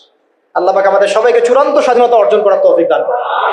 এখন এখানে একটা কথা মিস হয়ে গেছে, যেটা গতদিন মিস হয়ে গেছিল, মনে পড়ছে বলে দেই। ইসলামী রাষ্ট্র ব্যবস্থার আরেকটা মূল বিষয় আছে যে কোনো মহিলা নেত্রী আবার আমির হইতে পারবে না। হইতে পারবে না, কোন মহিলা নেত্রী আমির হইতে পারবে না। আর রাষ্ট্র চলবে সূরা ভিত্তিক। কিভাবে চলবে? সূরা ভিত্তিক। তো হ্যাঁ, মাশওয়ারা দিতে পারে, হয়তো মাশওয়ারা দিতে পারে, হ্যাঁ, কিন্তু আমির হইতে পারবে না। নবী সাল্লাল্লাহু আলাইহি ওয়াসাল্লাম তার স্ত্রীদের মাশওয়ারা নিয়েছেন, কিন্তু আমির হতে পারবে না। এটা তো আমাদের এখন এক্স এবং ওয়াই উভয় দলেরই তো আমির হচ্ছে নারী নেত্রী, তাই না? নারী ছাড়া আর কিছুই খুঁজে পাই না আমরা। ঠিক আছে, হ্যাঁ, নারী উপদেষ্টা আছে। নারী নেতৃত্ব ইসলামে জায়েজ নাই। নারীদেরকে ওই কাজের জন্য আল্লাহ পাক সৃষ্টি করেন নাই। ঠিক আছে, আল্লাহ পাক আমাদেরকে বোঝার তৌফিক দান করেন। আমেরিকা কখনো নারী নেতৃত্ব নিয়ে আসে না, ইসরায়েল আনে না, পশ্চিমারা আনে না, আর আমাদেরকে শেখায় নারী অধিকার। ওরা আমাদেরকে শেখায় নারী অধিকার। আচ্ছা, শেষ কথা হচ্ছে ভাই, লাস্ট পয়েন্ট, এটা হচ্ছে লাস্ট পয়েন্ট। এখন এই যে এত আলোচনা করলাম, এখন এই গন্তব্যে যেতে হলে আমাদের কিছু করণীয় আছে কিনা? আচ্ছা, এখন এখানে কয়েকটা পয়েন্ট লিখে আনছিলাম যে এখন আমরা তো বুঝলাম এর আহমিয়ত কি, গুরুত্ব কি, না থাকার কুফল কি। আমরা চাই যে আমরা ইসলামী রাষ্ট্রের দিকে যাই, চাই কিনা? আমাদের করণীয় হচ্ছে 1 নাম্বার ভাই, 1 নাম্বার ইলম অর্জন করা। কি করা? এই ইলম শুধু একমুখী জ্ঞান হলে হবে না, বহুমুখী ইলম অর্জন করতে হবে, যাতে আমি কোরআন সুন্নাহর জ্ঞান দিয়ে বিশ্বকে ডিল করতে পারি। বুঝা গেছে? 2, ইলম অনুযায়ী আমল বাড়ায় দেওয়া। ইলম অনুযায়ী আমল বাড়ায় দেওয়া। 3, তাজকিয়া অর্জন করা, তাজকিয়া বা আত্মশুদ্ধি অর্জনের চেষ্টা করা। 4, এই তাজকিয়া বা আত্মশুদ্ধি আবার একা একা অর্জন করা যায় না, উস্তাদের সোহবত লাগবে। ইলম শিখতে এবং তাজকিয়া অর্জন করতে বরেণ্য উলামায়ে কেরাম এবং বুজুর্গদের সোহবত লাগবে। 4 নাম্বার। 5 হচ্ছে যে আমার অর্থনীতি সম্পূর্ণ হালাল হতে হবে। কি হতে হবে? হারাম খোরদের দ্বারা কোনো ইসলামী রাষ্ট্র কায়েম হবে না। ঠিক আছে, ইলম মানুষ দিয়ে ইসলামী রাষ্ট্র কায়েম হবে না। তাজকিয়া যাদের মধ্যে নাই তাদেরকে দিয়ে হবে না। যাদের উপরে মুরব্বীদের দোয়া এবং সোহবত নাই তাদেরকে দিয়েও হবে না। ঠিক আছে, আল্লাহ বোঝার তৌফিক দান করেন। 5 নাম্বার হচ্ছে, আচ্ছা 6 নাম্বার হচ্ছে যে আমাদেরকে শারীরিক এবং মানসিকভাবে প্রস্তুত থাকতে হবে। শারীরিক এবং মানসিকভাবে প্রস্তুতি রাখতে হবে। এটা আপনারা বুঝে নেন আমি কি বুঝাতে চাইছি। 6 নাম্বার হচ্ছে যে আমাদের সবাইকেই, একজনকে না, সবাইকেই সৎ কাজে আদেশ করতে হবেই হবে। সবাইকেই সৎ কাজে আদেশ করতে হবে, সবাইকে অসৎ কাজে নিষেধ করতে হবে, সবাইকে আদর্শ পরিবার গড়ার চেষ্টা করতে হবে। যদি পরিবার আমার কথা না শুনে, আমার আকীদা আদর্শে আমার সাথে না থাকে, প্রয়োজনে আসহাবুল কাহাফের মতো একা চলতে হবে, তাও আপনাকে বাতিলের সামনে আপোষ করা বা আত্মসমর্পণ করা যাবে না। 9 হচ্ছে আমাদের সন্তানদেরকে এবং এই তরুণ প্রজন্মকে এবং আমাদের সন্তানদেরকে একেবারে মর্দে মুজাহিদ রূপে করতে হবে। বলেন ইনশাআল্লাহ। আমাদের তরুণ প্রজন্মকে এবং আমাদের সন্তানদেরকে একদম মর্দে মুজাহিদ রূপে গড়তে হবে। কয়টা বলছি? 8টা? 9টা? 9 নাম্বার। 9 নাম্বার হচ্ছে যে এটা দাবি আমাদের, এবং কাজও কিভাবে করব আমরা জানি না এখন পর্যন্ত, কিন্তু আমাদের দাবির উত্থাপন করা উচিত। সেটা হলো আমাদের এই তরুণ সমাজকে, অন্তত তরুণ যুব সমাজকে বাধ্যতামূলক প্যারামিলিটারি প্রশিক্ষণের ব্যবস্থা করতে হবে। এটা ছাড়া আমরা কিন্তু প্রস্তুতি গ্রহণ করতে পারবো। ঠিক আছে, আল্লাহ পাক আমাদেরকে বোঝার তৌফিক দান করুন। তারপরে প্রত্যেকটা ডিপার্টমেন্ট থেকে ভারতীয় সমস্ত দালালদেরকে দূর করতে হবে, এবং যত বিজাতীয় দালাল আমাদের দেশে আছে, যারা বাংলাদেশকে আমেরিকা বানাতে চায়, বাংলাদেশকে ভারত বানাতে চায়, হ্যাঁ, বাংলাদেশকে নিয়ে ষড়যন্ত্র করে, এরা যে বা যারাই হোক, এদেরকে কোনো স্থান দেওয়া যাবে না। ঠিক আছে। 10 নম্বর হচ্ছে যে সবসময় আল্লাহ রাব্বুল আলামিনের পথে নিজের জান, মাল, সময়, শ্রমকে বিলায় দেওয়ার মানসিকতা রাখতে হবে। যে কোনো অবস্থায় আমার জান, আমার মাল, আমার শ্রম, আমার সময়, এগুলোকে আল্লাহর রাস্তায় ঢেলে দেওয়ার মানসিকতা থাকতে হবে। এরপরে অবশ্যই থাকতে হবে যে ওলামায়ে কেরামদের সাথে নিসবত রাখা, এবং ওলামায়ে কেরামদের যে জামাআহ, এই জামায়াতের সাথে থাকা, একাকী জীবনযাপন না করা, ওলামায়ে কেরামের জামায়াতের সাথে থাকা এবং তাদের হাতকে শক্তিশালী করার চেষ্টা করা। ঠিক আছে। তারপরে আরো জরুরি হচ্ছে যে আমাদের প্রত্যেকটা ডিপার্টমেন্টের ভাইদেরকে দাওয়াত দিতে হবে। শুধু আমাদের মধ্যে দাওয়াতটা রাখলে হবে না, আমাদের পলিটিশিয়ান, বিত্তশালী, হ্যাঁ, আমাদের প্রশাসন, আমাদের ফোর্সগুলা, আমাদের সরকার, সবার মধ্যে দাওয়াতটাকে প্রচার করতে হবে। ঠিক আছে, কয়টা বলছে লিখতে থাকো? কয়টা হচ্ছে? 12টা, 11টা। 12টা হচ্ছে যে ইসলাম বিরোধী যত মতবাদ গুলো আছে এই সমস্ত মতবাদ গুলোকে চিহ্নিত করতে হবে, এগুলো থেকে দূরে থাকতে হবে। বুঝা গেছে? ইসলাম বিরোধী যত মতবাদ আছে সমস্ত মতবাদ চিহ্নিত করা আগে, যেমন বললাম ডেমোক্রেসি, ডেমোক্রেসি, কমিউনিজম, এই সেকুলারিজম, এগুলো ফাইন্ড আউট করতে হবে, করে দূরে থাকা ঠিক করতে হবে। তারপরে হচ্ছে কত? 13, সাহাবাওয়ালা জীবন যাপন করতে হবে। সাহাবাওয়ালা জীবন যাপন, সাহাবাওয়ালা জিন্দেগি, দুনিয়ার পূজা ত্যাগ করতে হবে, দুনিয়ার পূজা ত্যাগ করতে হবে, সাহাবাদের মতো জিন্দেগি যাপন করতে হবে। ঠিক আছে। 14 হচ্ছে অল্পে তুষ্ট থাকতে হবে, অল্পে তুষ্ট থাকতে হবে, দুনিয়ার নেশায় ডুবে যাওয়া যাবে না। 15 হচ্ছে বিয়ে শাদী দ্রুত করে ফেলতে হবে, কারণ আছে, কারণ হচ্ছে এটা আপনাকে অস্থিরতা থেকে স্থিরতা দেবে। ঠিক আছে, স্থির থাকলে আপনি অনেক কাজ করতে পারবেন, অস্থির থাকলে কোনো কাজ করতে পারবেন না। 16 নম্বর সন্তানদের কথা বলেছি, মানুষ করার কথা, হ্যাঁ এটা তো বলেছি। আচ্ছা, 16 নম্বর হচ্ছে যে আমাদের মধ্যে আর কোনো বিভাজন তৈরি করা যাবে না, বরং আমাদের মধ্যে ইখতিলাফি বিষয়গুলোকে বাদ দিয়ে সবাই মিলে একটা ঐক্যবদ্ধ শক্তি গঠন করার চেষ্টা করতে হবে। ঠিক আছে, এটা খুব জরুরি জিনিস, সবাই মিলে একটা জাতীয় ঐক্য গঠনের চেষ্টা করতে হবে। তারপরে 17 হচ্ছে খুব জরুরি একটা পয়েন্ট, নবী সাল্লাল্লাহু আলাইহি ওয়াসাল্লামের সিরাতুন নবী সাল্লাল্লাহু আলাইহি ওয়াসাল্লামকে বাধ্যতামূলক ভাবে শিখতে হবে। সিরাতের আদলেই তো আপনাকে রাষ্ট্র গঠন করতে হবে। এর পাশাপাশি হচ্ছে যে আমাদের যে প্রতিভাগুলো আল্লাহ পাক আমাদেরকে দিয়েছেন, এই প্রতিভাগুলোকে কাজে লাগায় প্রত্যেকটা জেলায় জেলায়, থানায় থানায়, ইউনিয়নে, এলাকায়, মহল্লায় একটা সাংগঠনিক রূপ আমাদেরকে দিতে হবে, যেতে পারছি? এবং এটাকে একটা চেইন অফ কমান্ডের আন্ডার নিয়ে আসতে হবে, যাতে করে আমরা একটা ঐক্যবদ্ধ জাতীয় শক্তি হতে পারি। আল্লাহ পাক আমাদেরকে বোঝার তৌফিক দান। আর 19 হচ্ছে সামনের দিনগুলোর দিকে ভালো করে দৃষ্টি রাখা, খুব বিচক্ষণতার সাথে সামনে কি হচ্ছে এটার একটা মানে খুব ক্লোজ একটা আইস আমাদের সবাই রাখতে হবে। মানে একটা বুঝতে যাচ্ছি যে খুব দূরদর্শিতা সম্পন্ন একটা দৃষ্টি আমাদের রাখতে হবে, সামনের দিনগুলো কেমন হচ্ছে, কি হচ্ছে, এবং যখন যেভাবে পদক্ষেপ নেওয়া প্রয়োজন ওলামায়ে কেরামের সাথে মাশওয়ারা করে সেইভাবে পদক্ষেপ নিতে হবে। 20 নম্বর হচ্ছে কোনো অবস্থাতেই এই জালেম, ফাসেক, এই মোরতাদ, এই মানে ভারতীয় দালালদেরকে কোনো অবস্থাতেই আবার সুযোগ সৃষ্টি করতে দেওয়া যাবে না। যদি তারা সুযোগ সৃষ্টি করতে পারে তাহলে না থাকবে আপনার দেহ আর না থাকবে আপনার মর্যাদা, মনে রাখেন। সবশেষ কথা হচ্ছে যে আগামীতে যখন আমাদের ইসলামী রাষ্ট্র গঠনের কোনো সুযোগ আসবে বা কোনো অকেশন আসবে বা কোনো আমাদের অকারেন্স তৈরি হবে, তখন যেন আমরা পিছুপা না হই, বরং ওলামায়ে কেরামদের সাথে থেকে ঐক্যবদ্ধ থেকে আমরা সাহসিকতার পরিচয় দিয়ে ইসলামকে মসজিদ থেকে নিয়ে পার্লামেন্ট পর্যন্ত নিয়ে যেতে পারি। তারপরে আর অনেক কাজ থাকবে, ওই কাজগুলো নিয়ে আমরা পরে কথা বলবো। আগে আপাতত আমরা মদিনা রাষ্ট্রের আদলে এই রাষ্ট্রটাকে আগে কায়েম করার চেষ্টা করি। এরপর রাষ্ট্র যদি আমরা পেয়ে যাই তখন আমরা কি করব, কিভাবে চলবো, আমাদের পলিসিগুলো কেমন হবে, সেটা নিয়ে আমরা আস্তে আস্তে পরে কথা বলবো। আল্লাহ রাব্বুল আলামিন আমরা সবাইকে প্রথমত ইসলামী রাষ্ট্রের আহমিয়ত, গুরুত্ব বোঝার তৌফিক দান করেন। এটা থাকলে কি ফজিলত, না থাকলে কি ক্ষতি, এটা বোঝার তৌফিক দান করেন। ইসলামী রাষ্ট্র গঠন যে একটা বড় ইবাদত বটে, এটাও বোঝার তৌফিক দান করেন। আল্লাহ পাক আমাদের সবাইকে ইসলামী রাষ্ট্র প্রতিষ্ঠার জন্য যে কাজগুলা আজকে আমরা আইডেন্টিফাই করলাম, এই কাজগুলোকে ব্যক্তি পর্যায় থেকে নিয়ে উচ্চ পর্যায় পর্যন্ত করার, প্রচার করার, নিজে আমল করার, দাওয়াত দেওয়ার এবং এটাকে প্রতিষ্ঠা করার তৌফিক আল্লাহ পাক। أقول قولي هذا أستغفر لي ولكم ولسائر المسلمين. بارك الله لنا ولكم بالآيات الحكيم إنه تعالى جواد كريم ورؤوف رحيم.